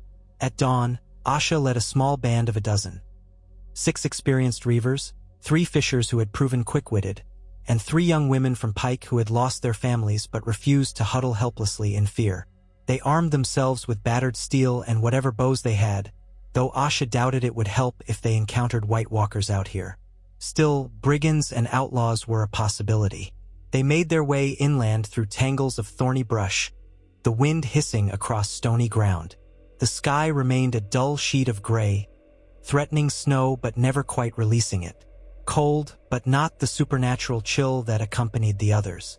That was some mercy, at least. They found the trade road by midday. It was little more than a hard-packed path winding between rocky slopes. Horse droppings and wagon ruts told them it was used with some regularity, though they saw no travelers. Asha sent 2 men ahead to scout a bend. Soon they returned, gesturing that they had spotted a small group on horseback approaching from the north. Possibly a patrol or travelers. Asha took a breath. "Weapons sheathed, but keep them close," she told her companions. She wanted no misunderstandings. If these riders were Lannisters, any sign of aggression could spark bloodshed. They waited around a bend of the road, where a scraggly pine tree leaned out over the path. Asha stood in plain sight, one hand on her hip, the other raised in greeting. The riders came into view. For men, all armored in dull steel, wearing cloaks lined with fur. Their tabards displayed a golden lion, though the cloth was muddy. One carried a crossbow across his lap, while the others had swords at their belts. They reined up sharply upon seeing Asha's group. Asha forced a smile she did not truly feel. "Greetings, sirs," she called. "We're travelers from the sea." From the sea. The lead rider, a thick-set man with a ragged beard, eyed her suspiciously. He noticed their gear, salt-stained leathers, battered swords, and his hand drifted to his weapon. "You look more like Ironborn to me." "We are," Asha said without flinching. "But we don't come to raid or pillage. We're refugees, fleeing a catastrophe that has consumed our lands. We seek audience with a local lord to share news. Bad news for all of us, if we ignore it." The Lannister riders exchanged uneasy glances. "We've heard rumors," said the bearded man. "Some fishermen were talking about corpses that walk. Ridiculous nonsense. The war has men spouting all manner of tall tales. If you're Ironborn, you should know you're unwelcome here." Asha nodded curtly. "I know, but that matters less than what hunts us. The White Walkers are real and they've taken the Iron Islands. Listen, I saw them with my own eyes, watched them kill my father and hundreds of others. If we don't prepare, they'll come for the mainland next." One of the other riders snorted, shifting in his saddle. "You expect us to believe that? The others come from the far north, they say. Not from some rocky lumps in the Sunset Sea. They came by cold currents, perhaps," Asha replied. "I can't explain how, only that they did. My men and I escaped with our lives. Now we're here to warn you." She saw the skepticism in their faces, but also a flicker of uncertainty. The winter had grown harsher than usual, and the War of the Five Kings had rumors swirling like a plague of crows. Take us to your lord or your captain or whomever you answer to. If we come in peace and lie not, what's the harm in letting us speak? But if we're right and you turn us away, you'll wish you'd heard us out." The bearded man scowled. "Our immediate lord is Ser Bronston of Cragshield, sworn to Lord Serer of Banefort. I'll take you to the Cragshield Holdfast. From there, it's his decision whether to lock you in irons, send you to Banefort, or put you to death for trespassing. Ironborn are not well loved in these parts. I hope you understand that you ride in chains if you come at all." Some of Asha's companions tensed, but she forced a calm nod. "I understand your caution." She lifted her arms, showing she had no arrow nocked. "We'll come peaceably, but keep your crossbows low, or I won't promise we'll stand idle if your men start shooting." The bearded man grunted acknowledgement. He ordered his fellows to stand watch. A short argument broke out among Asha's men over whether to accept such terms. The last thing they wanted was to willingly submit to bonds. But Asha was adamant. "We have no choice. If we're to have any chance to speak with a Westerman lord, we must show we aren't their enemy." Reluctantly, her people let themselves be disarmed of all but a single dagger each, one they concealed within their boots or sleeves. The Lannisters did not search them thoroughly, perhaps certain that 4 mounted men could handle a dozen ragged Ironborn. They set off south along the road, the Lannisters leading. The day was cold and gray, the clouds pressing low against the hills, a bitterness in the air that reminded Asha of the creeping winter that had swallowed Pike. She felt uneasy with every step, half expecting an ambush or for the White Walkers themselves to appear from nowhere. But only the wind moaned across the stony ridges. By late afternoon, they crested a rise and spotted Cragshield, a modest holdfast built against a sheer cliff overlooking a ravine, with a small wooden palisade forming a courtyard. A single squat tower of gray stone rose behind the palisade. The place looked worn down by the elements, with a single banner of a golden lion snapping in the wind. The approach was guarded by a gatehouse, but not many soldiers were in sight, perhaps a couple of men-at-arms on duty. The War of the Five Kings must have drawn off much of the local manpower. Or so Asha guessed, recalling how the Westermen were said to be heavily engaged in battles near Riverrun and the Golden Tooth. At the gate, the bearded man dismounted, scowling at Asha's group. "No funny business in there," he growled. "Your presence is not exactly going to be welcomed, but I'll speak for you. Call me Ser Rory." He nodded to a pair of watchmen, who looked startled to see Ironborn arriving peaceably. Grudgingly, they opened the gates. Inside, the courtyard was little more than packed dirt scattered with straw. A few chickens clucked in a corner. A half-dozen horses were stabled under a thatched lean-to. The men-at-arms there stared at Asha's band in disbelief. Some reaching for pikes, Ser Rory barked at them to stand down, explaining in terse words that these Ironborn bore urgent tidings for Lord Serer. "They say their islands fell to a monsters. They want an audience." The watchman laughed uncertainly, but none challenged the knight. The group was ushered toward the tower, stepping over muddy puddles. Inside, a short hallway led to a cramped great hall with a long wooden table, a small hearth, and walls hung with battered shields.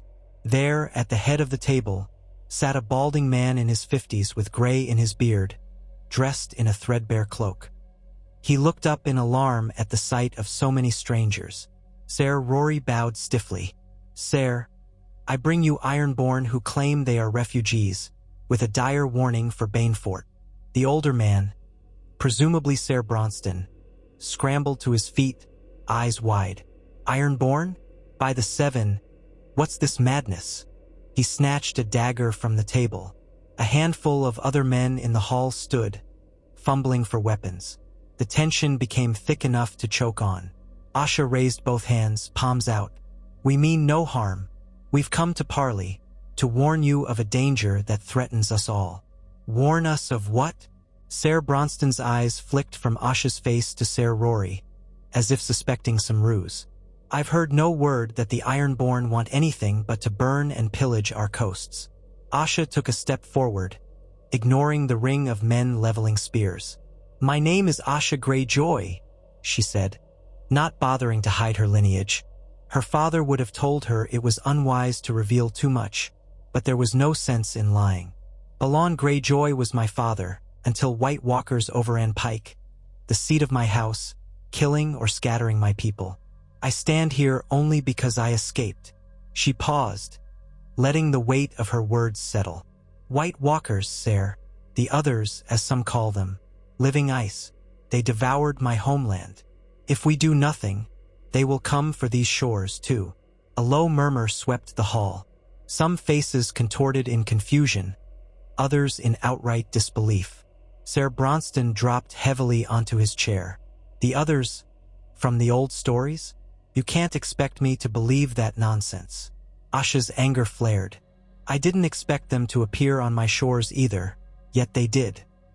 I saw them kill my father and raise my countrymen as whites. I watched my men's steel shatter like brittle clay against their swords of ice.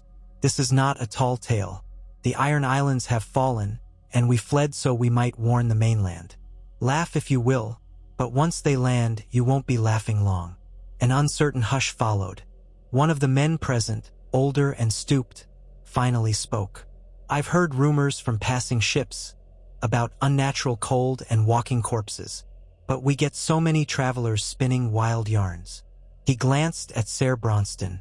Still, there have been odd signs, my lord. This unseasonable chill, a blackening on the western horizon some nights. Men say it's ill luck. Ser Rory cleared his throat.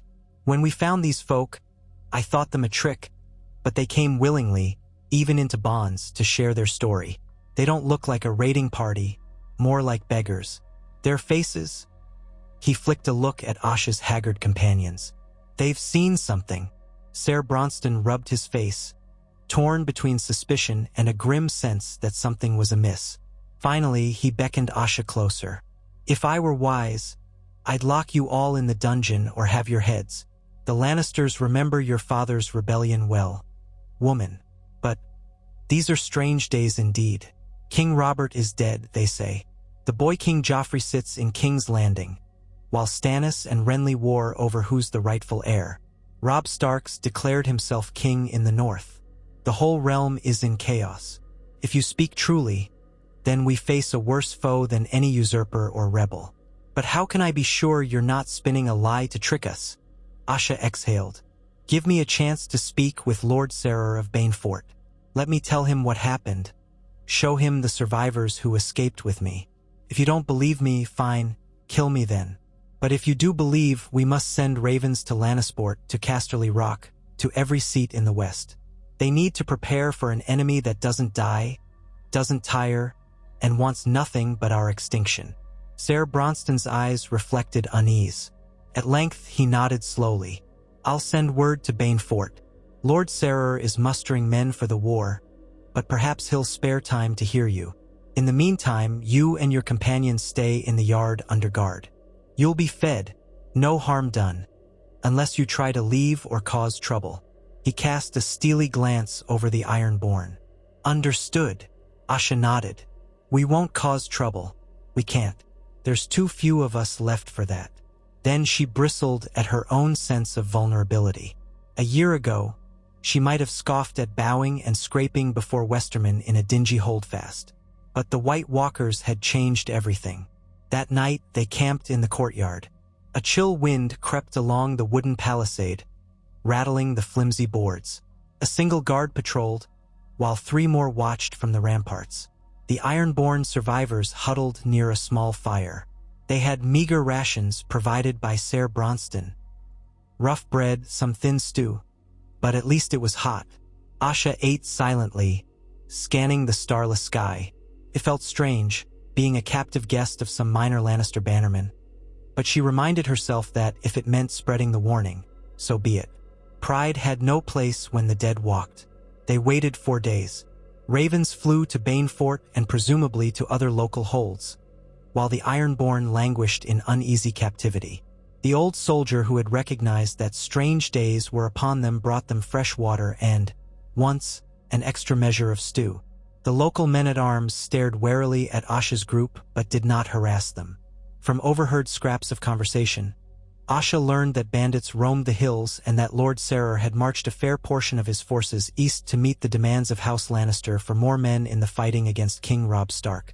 The holdfast was thus undermanned, and Ser Bronston had little appetite for a brawl with Ironborn, especially if their claims were true. Finally, on the 5th day, a small company of riders arrived in the courtyard, bearing Banefort's sigil, a portcullis and the motto from these shores. Their captain, a wiry man with a scar down one cheek, demanded to see the Ironborn. Asha was taken into the tower with 2 of her companions. There the Banefort captain, who introduced himself as Ser Roswick, questioned her thoroughly. He had the pinched expression of a man who found the entire situation tedious, but he listened. Asha recited again the story of Pike's Fall, how the White Walkers had come from the sea, how steel broke against their ice weapons, how the living dead overran every island, how only a remnant escaped. She showed him the scabbed cuts on her arms, the half-healed burn where a White's icy claw had gripped her wrist. Her voice cracked when she spoke of Balan's last words. She could see the flicker of doubt in Ser Roswick's eyes, mingled with a certain dread. He asked questions. How many White Walkers had she seen? Had they ships? Did they truly kill all? She answered as best she could, though some questions had no answer. In the end, he thanked her curtly and ordered her ar. It turned to the courtyard. That evening, Ser Bronston summoned Asha again.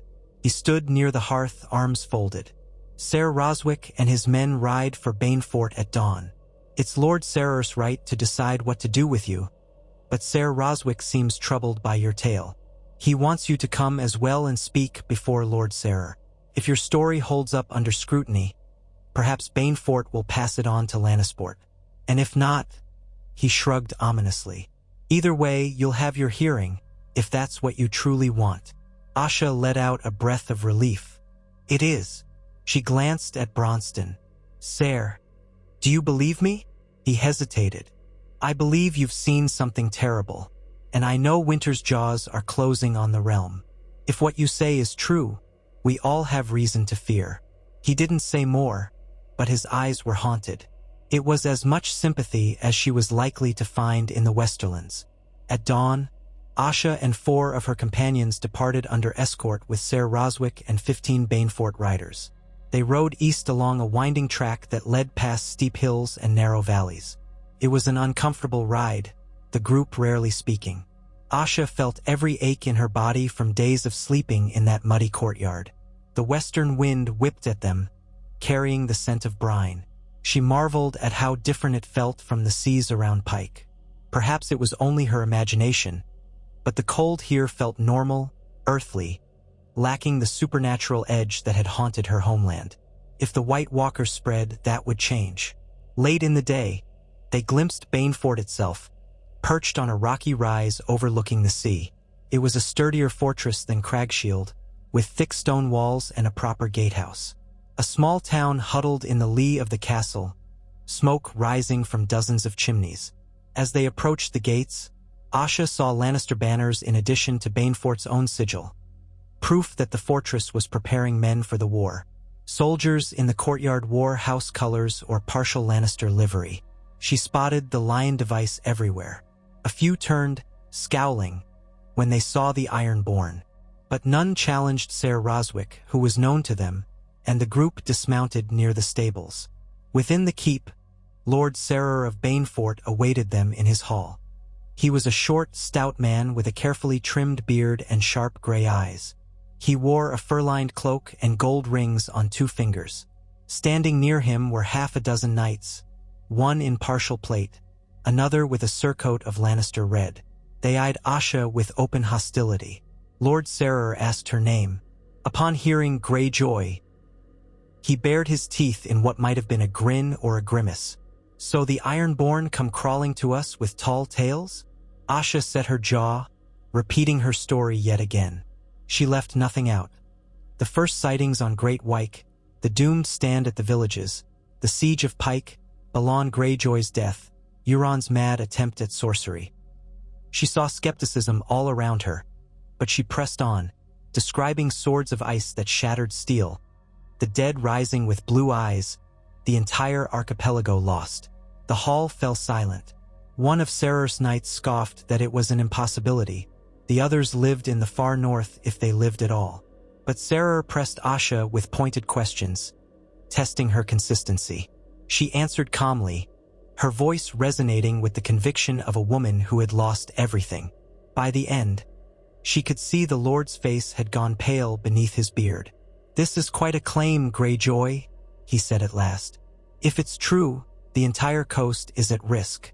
But if it's false, you and your people, what remains of them, are tricksters hoping to distract us." Asha's temper sparked.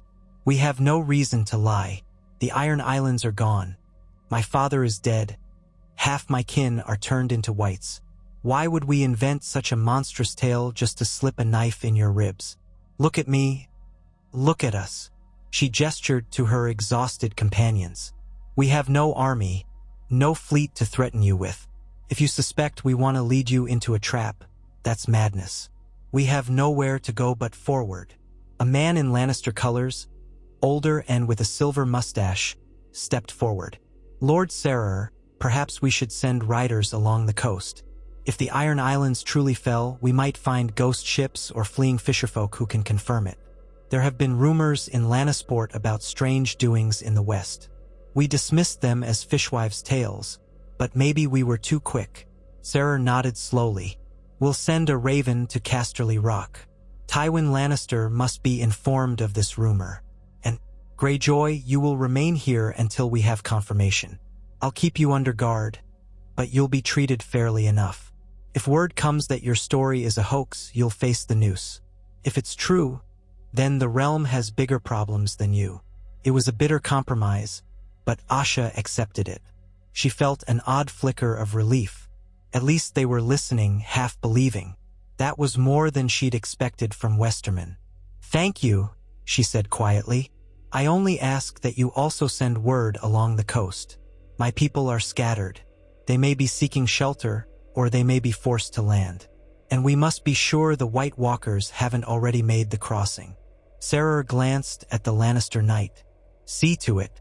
Send a patrol south and another north with instructions to gather any news from sailors or fisherfolk.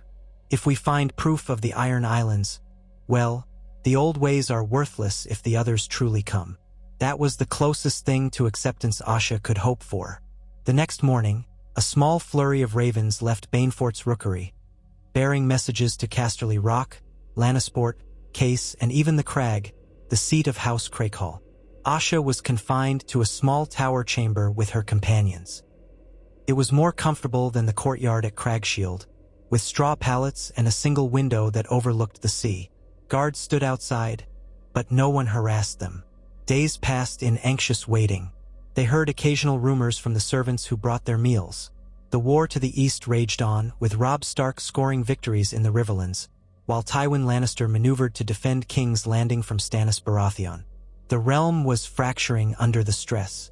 Who had attention to spare for talk of White Walkers from the Sunset Sea? At night, Asha perched by the narrow window, staring at the dark ocean. Sometimes, under the pale starlight, she imagined she saw shapes on the waves. Maybe just the glimmer of the moon on the swell, maybe something else. She prayed silently, though she was not used to praying, to any god that might listen. If the drowned god was out there, he was silent. If the Seven or the old gods existed, she hoped they would help. But she suspected that the White Walkers were older and colder than any deity men worshipped.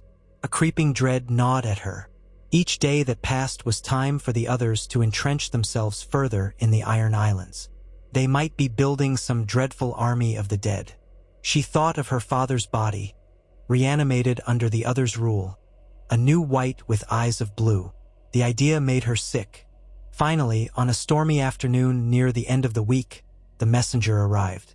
A battered soldier on a foam-flecked horse galloped through Banefort's gate, demanding immediate audience with Lord Serer. That evening, 2 guards summoned Asha from her tower chamber, escorting her to the Great Hall. She found Lord Serer pacing by the hearth, his face pale, jaw clenched. The soldier who had arrived knelt to him, then turned to Asha and spat. "She told the truth," the man said in a grim voice. Lord Sarer fixed Asha with a penetrating stare. "Speak," he commanded the soldier. The soldier, a man named Emond, recounted how he and several companions had ridden north along the coast. They found a small cove where fishing boats had washed up, abandoned. Another mile up the shore, they encountered a handful of survivors from Harlaw. These Ironborn had rowed across a sea turned bitterly cold, losing many to exposure. They spoke of white demons with swords of ice. They described entire villages on Harlaw going silent overnight. They begged for shelter. The soldier and his men provided what little aid they could, though they had meager supplies themselves. But the fear in those survivors' eyes was genuine. Worse still, the soldier had glimpsed something offshore one dusk. A group of pale figures standing on a rocky outcrop at low tide. By the time he and his men approached, the tide had come in, and the shapes vanished. The soldier admitted he might have mistaken them for white boulders in the gloom. But the Ironborn insisted the White Walkers sometimes lingered near the water's edge, commanding drowned whites to rise. At that, a hush fell. Asha felt a knot in her stomach. The others truly were abroad in the west. Even here, near Banefort's domain, the shadows lengthened. Lord Sarer's expression was grave. Then it's not just Pike or Great White. The entire archipelago is teeming with these things. He turned to Asha. You said they might cross the water, but we don't know if they can sail or walk on waves. Could they be building rafts or employing some black magic to freeze the seas? The fishermen you spoke of suggested they came out of the ocean itself. Does that mean they can cross anywhere? Asha spread her hands helplessly. I don't know. I only know that no one on the Iron Islands dreamed they would appear from the depths. Some say White Walkers cannot abide running water or large bodies of it, but others claim they can freeze entire lakes. The sea is vast and rough. Maybe that slows them down, maybe not. We can't rely on the idea that they'll stay put. Eventually, they will move if they haven't already. All they need is a foothold on the mainland. Lord Sarer sucked in a breath. Then we must fortify. The Lannisters must be told. A threat to these shores is a threat to Casterly Rock. Tywin Lannister is no fool, though his hands are full with the war. Perhaps once he sees the truth, he'll dispatch men to hold the coasts. The Lord paused, looking at Asha. We have to consider the possibility of an evacuation along some parts of the shore. Move the peasants inland. If these monsters can land in force, we'd lose many. But Tywin is the warden of the West.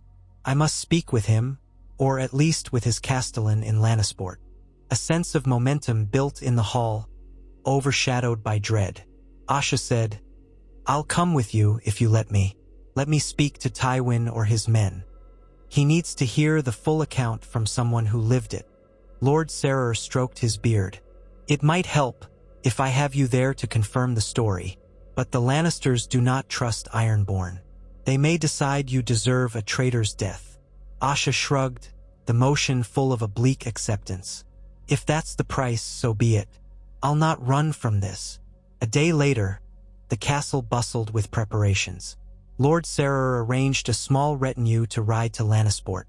Asha and two of her companions, Wolf One Ear, a fierce reaver, and Leona Pike, a fisher's widow from Great White, were chosen to accompany him.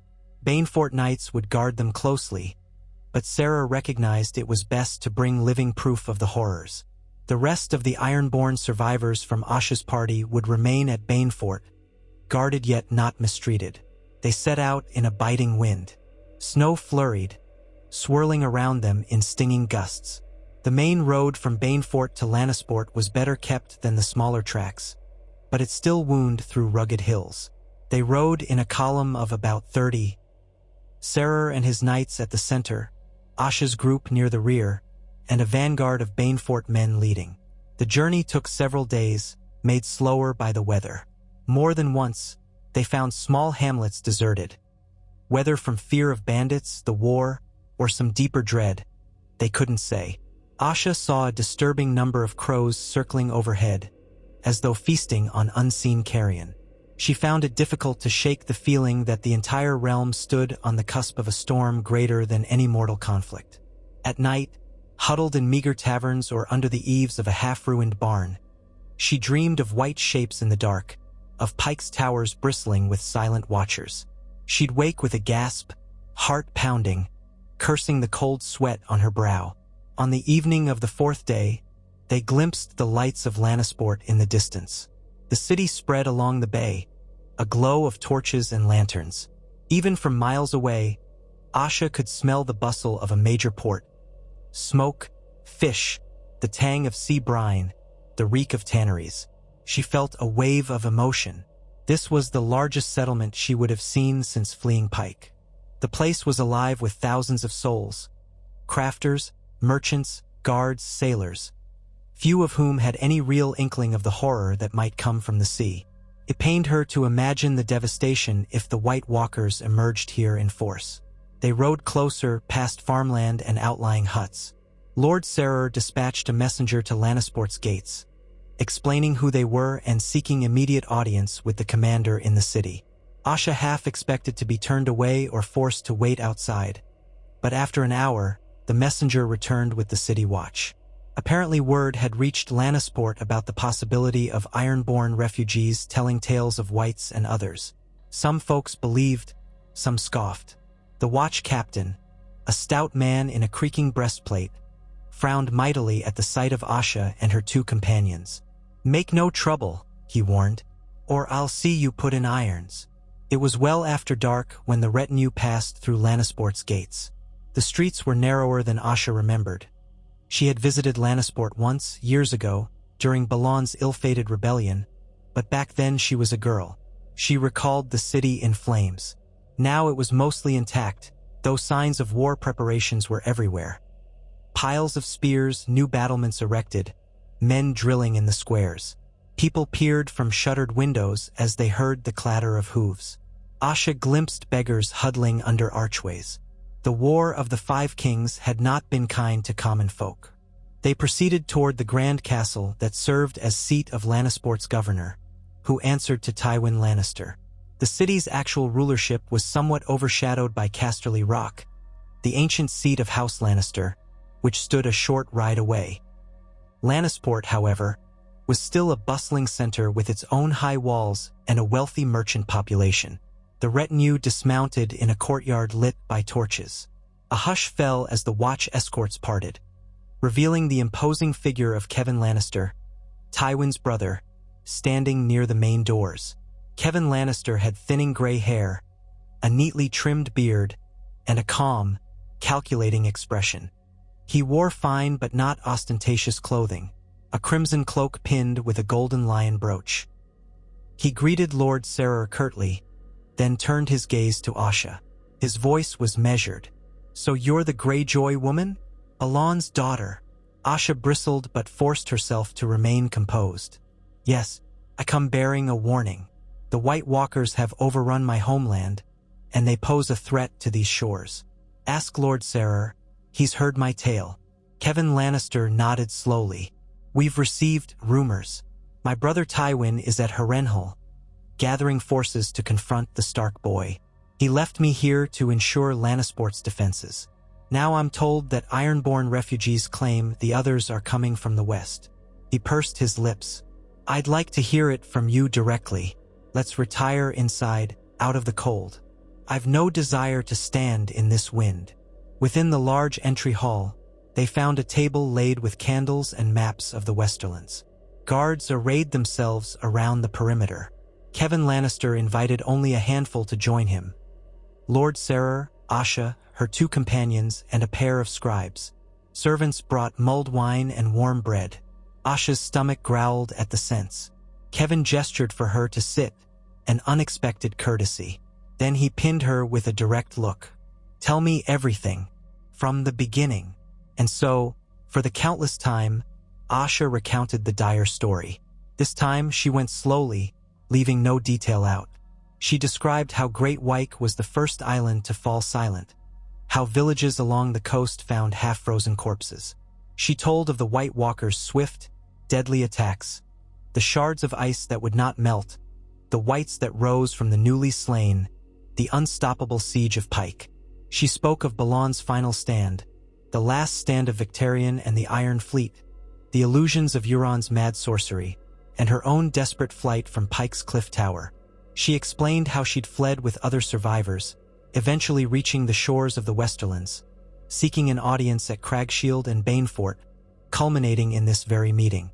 All the while, Kevan listened without interruption, though his gaze flicked to Lord Sarer occasionally, as if gauging the Lord's confirmation.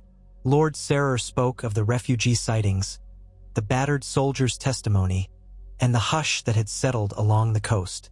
Kevan's face grew more somber with each passing moment. He drummed his fingers on the table, glancing now and again at the maps spread out before him, the coastline from Cape Kraken in the north all the way down to the Reach. When Asha finished, the room was silent, save for the soft crackle of the hearth. Kevan Lannister took a deep breath.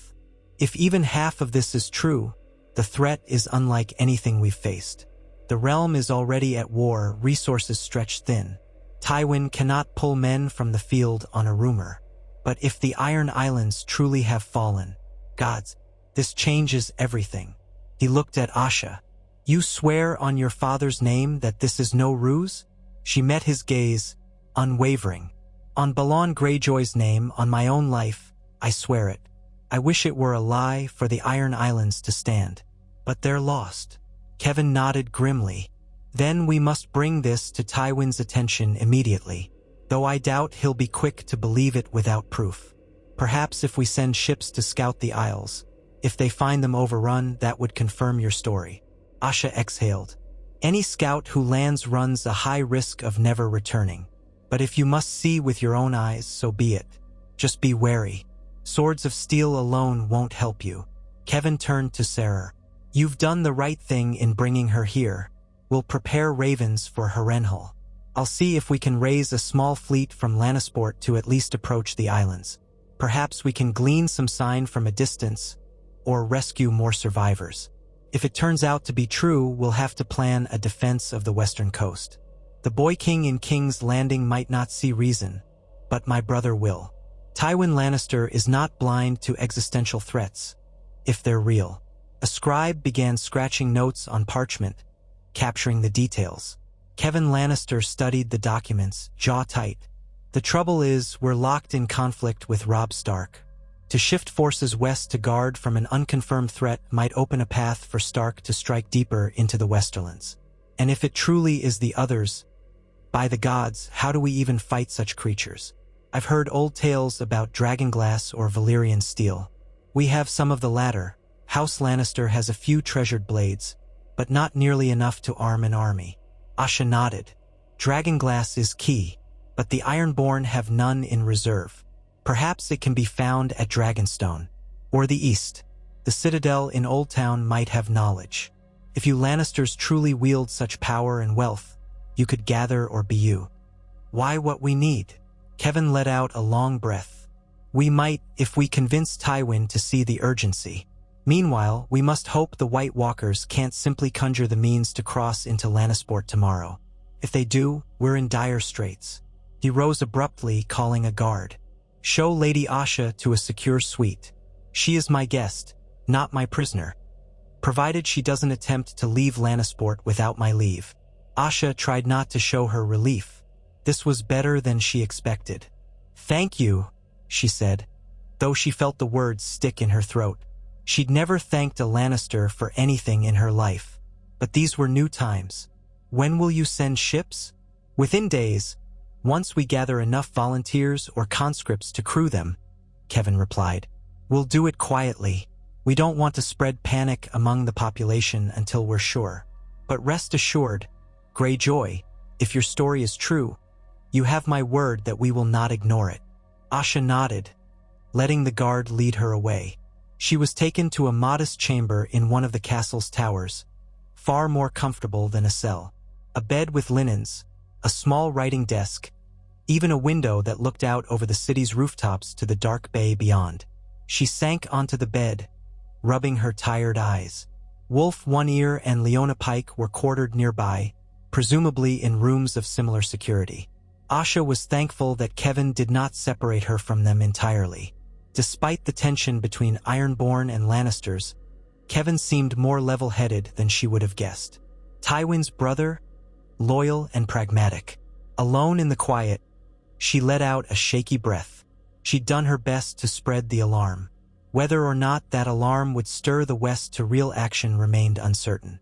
There was a chance that any day now, the White Walkers might gather enough cunning or magic to cross the sea. She pictured them standing on the coasts of Harlaw or Great Wyke, gazing east with those burning blue eyes, an army of whites behind them. They were patient, perhaps, or needed time to shape the cold. That gave the living a tiny window to prepare, if they did not waste it squabbling over crowns and titles. That night, she slept fitfully. A roaring wind rattled the shutters. Hours later, a knock woke her. In the pre-dawn gloom, a guard stood at her door. "Lady Greyjoy," he said with uncertain politeness. "Sir Kevin summons you." She dressed swiftly, ignoring the yawning ache of exhaustion. The guard led her to a smaller council room. There, Kevin sat with a group of scribes and what looked like sea captains. Candlelight illuminated their drawn faces. A hush fell as Asha entered. Kevin beckoned for her to approach. "I won't mince words," he said. "Some of these men are merchants who trade up and down the coast, to Fair Isle and beyond. They've heard disturbing reports. Ghost ships drifting near the Iron Islands, fishing vessels found empty, half frozen. One man claims he glimpsed armed whites on a rocky shore from miles away, using a seeing glass. He barely escaped. These rumors, they align with your story." Asha's heart pounded. She looked around at the grim faces of the sea captains. Each had the weathered skin and calloused hands of men who knew the waves. None looked eager to speak. One, a short man with a gold hoop earring, broke the silence. "I saw from a distance, M-Lord. Couldn't be sure they were dead men, but they moved. Unnatural. Too pale. My crew was spooked, demanded we make for Lannisport. I'll not sail west again without a war galley to escort me." Kevin inhaled slowly. "Then we must accelerate our plans. I've already issued a call for volunteers. We'll assemble half a dozen ships, enough to fend off the occasional pirate or reaver, though perhaps not an army of the dead, and send them to reconnoiter. Will you join them, Lady Asha? I'd prefer you aboard, as you can identify evidence of the others' presence. You know their signs." Asha swallowed. The thought of returning west, even just to the perimeter of the Iron Islands, made her stomach churn with dread. But she nodded. "Yes, I'll go. Better me than these men who know little of the threat. I only pray we're not sailing into our deaths." Kevin's lips thinned. "It's a risk, but if we don't confirm matters and possibly rescue any survivors, we'll remain blind." He turned to the assembled captains. "We need volunteers. I can promise gold, hazard pay, and the favor of House Lannister. But I cannot promise your safety. If the White Walkers are as dangerous as we fear, some of you may not return." Silence. Then a grizzled old man with a crooked nose said, "I've crew enough to man my carrack, the Sea Hound. I'll do it for the gold. And for the realm if this is real." Another man, younger, with black hair tied in a tail, nodded. "My galley can keep pace, though we'd need more archers. I'll volunteer." In total, 4 captains came forward, along with a handful of bold or desperate men. Kevin wished for at least 2 of Lannisport's small war galleys to join, each armed with scorpions on the foredeck. By dawn, word spread that Lord Kevin Lannister was dispatching a secret mission to the Haunted Isles. Some men in the city whispered that the Ironborn were playing the West for fools, but others recalled that the Ironborn themselves had arrived battered, half dead, telling consistent stories of walking corpses. The tension built quickly, and Kevin insisted that everything be readied within 3 days. They would slip out of port quietly, so as not to alarm the populace. Asha spent those days on the docks, overseeing the outfitting of the ships. She insisted on casks of oil and pitch. "Fire is your friend against the whites," she told the captains. "Though against White Walkers themselves, normal fire might flicker out. But it's better than nothing." She had them gather dragonglass arrowheads, what few the Lannisters or local merchants could scrounge up. It wasn't much, maybe a couple dozen.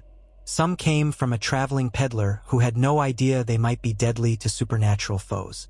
She also demanded thick woolens for the crews. The cold they bring is more than winter. It's a freezing wind that leaches warmth from your bones. We can't stand long against it. Each night, she returned to the tower chamber, exhausted.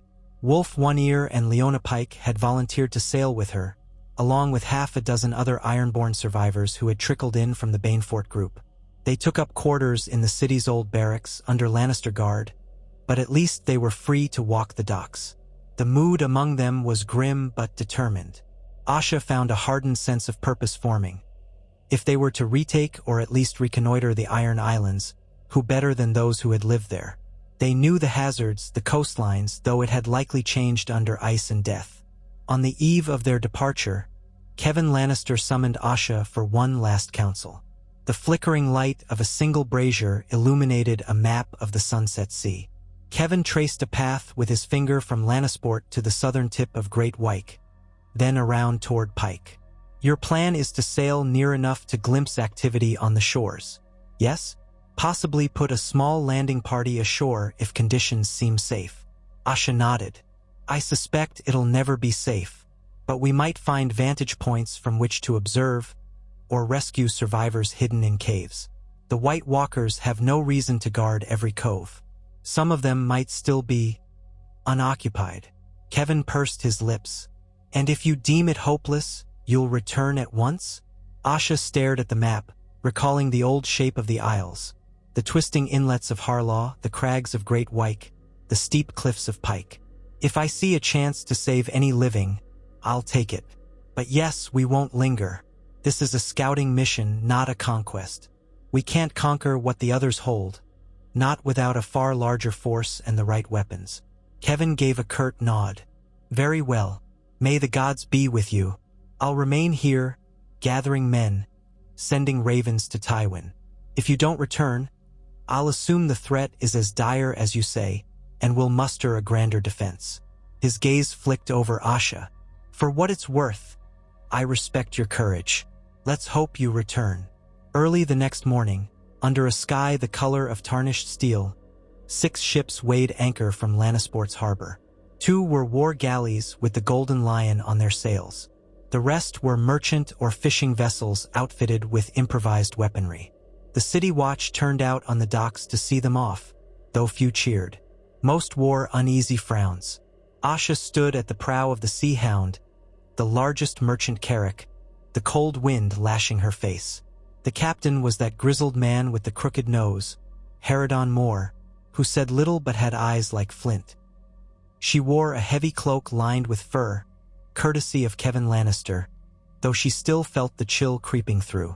Beside her stood Wolf One Ear, a stoic presence, and Leona Pike, who clutched a bow fitted with one of the precious dragonglass-dipped arrows. They sailed west, the horizon a smudge of gray where sky met sea. On the second day, an icy rain lashed them, soaking sails and men alike. Asha found herself scanning the waves constantly, half expecting to see pale forms emerging from the depths. The crew muttered darkly about cursed waters. The lead war galley signaled that one man had died of pneumonia in the night, as if the cold had stolen his breath. It was a grim omen. Still, the small fleet pressed on, bound for the edges of Great Wyke. Asha had argued that was the largest island, likely where any survivors might hide, though it was also heavily infested with White Walkers. On the 4th day out from Lannisport, they caught sight of land. Asha recognized the jagged silhouette of Great Wyke's cliffs, though it looked different under a pall of ash-gray clouds. The wind was sharper here, and the sky had a hue of white glare that made her squint.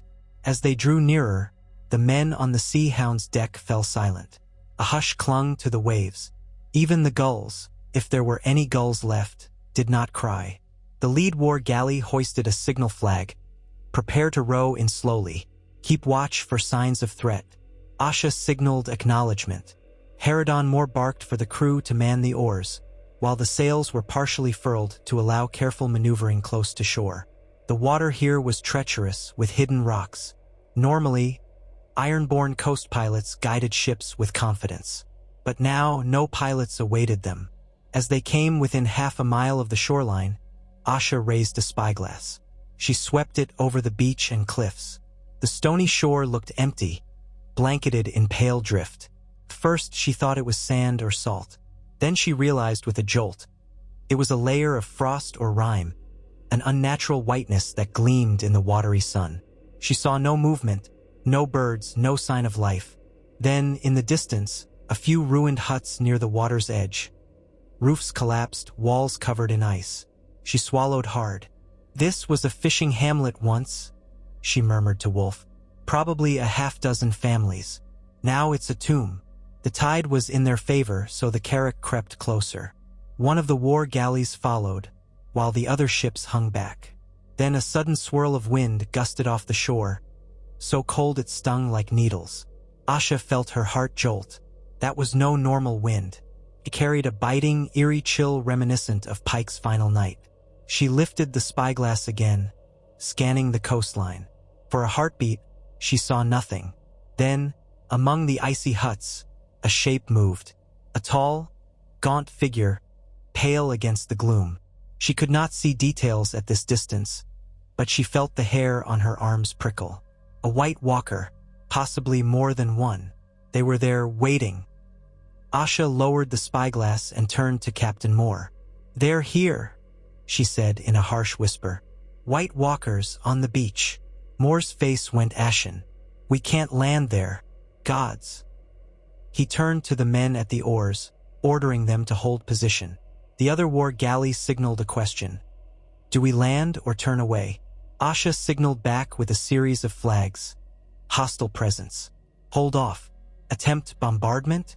She had insisted that these ships carry casks of flammable oil for a reason. If they could burn out the huts, perhaps they could reveal how many White Walkers lurked. The war galley responded with its own flags. Affirmative. "We try." The Carrack withdrew slightly, giving room. A hush fell across the sea. The war galley's scorpion swiveled. Men on deck lit a tar-soaked bolt and fired. The projectile arced through the air, trailing smoke. It struck one of the icy huts, exploding in a shower of sparks. Flames whooshed upward, quickly sputtering on the wet timbers but then clinging to the pitch. Smoke billowed. For a moment, the huts lit with a flickering orange glow. Then came a crack, like the sound of ice splitting. A savage gust of wind roared off the shore. In an instant, the flames seemed to falter, dimmed by swirling frost. The hut collapsed in a burst of ice shards. The watchers on the Seahound's deck gaped as the Scorpion crew tried to load another bolt. But the wind howled again, flinging stinging sleet across the water, pelting the ships. Asha staggered, cursing. She glimpsed a pale figure stepping forward from the wreckage on the shore. Even from half a mile away, she could sense the malice emanating from it. She turned to Wolf. "They're using their cold magic to snuff the fire. We can't just bombard from here." The war galley loosed another flaming bolt. This time it struck the rocky ground near the huts, splashing fire. The unnatural wind rushed down again. The flames guttered, flickered, and went out, leaving behind only a steaming puddle. A hush followed. The beach disappeared behind a veil of swirling snow. Men muttered in fear. Suddenly, movement behind them. The second war galley, anchored further out, signaled an urgent alarm. Asha spun around, scanning the water. There, to the north, shapes bobbed among the waves. At first, she thought them rocks, but they were moving. With horror, she realized they were corpses. Possibly whites, drifting, flailing, or perhaps walking along an unseen sandbar. She raised the spyglass. The water churned around them, and she caught a glimpse of dead eyes shining blue. Some had their mouths parted in silent moans, limbs stiff with ice. Were they being guided by White Walkers along the shallows? The dreadful possibility sank into her gut. Captain Moore bellowed, "We're surrounded."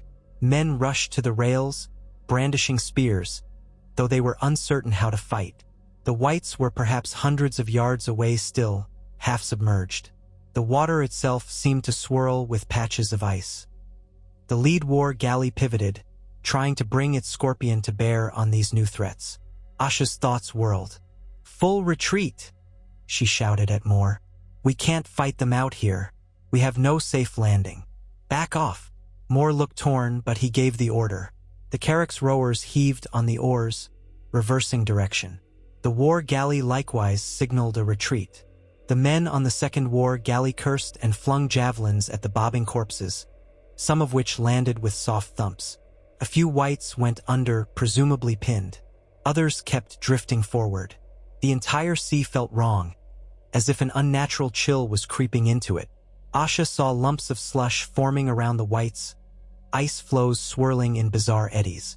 Slowly, painfully, the small fleet pulled away from shore, forging back into deeper water. The whites and white walkers did not seem to pursue far. It was as though they had staked their claim to Great White's beaches and the nearshore, content to let the living flee. Asha's heart hammered as she peered through the spyglass one last time, glimpsing the tall, pale figure standing in the swirling snow. It stared after them. She could almost feel the cold wrath in its eyes. Then the swirling gusts thickened, and the figure vanished from sight.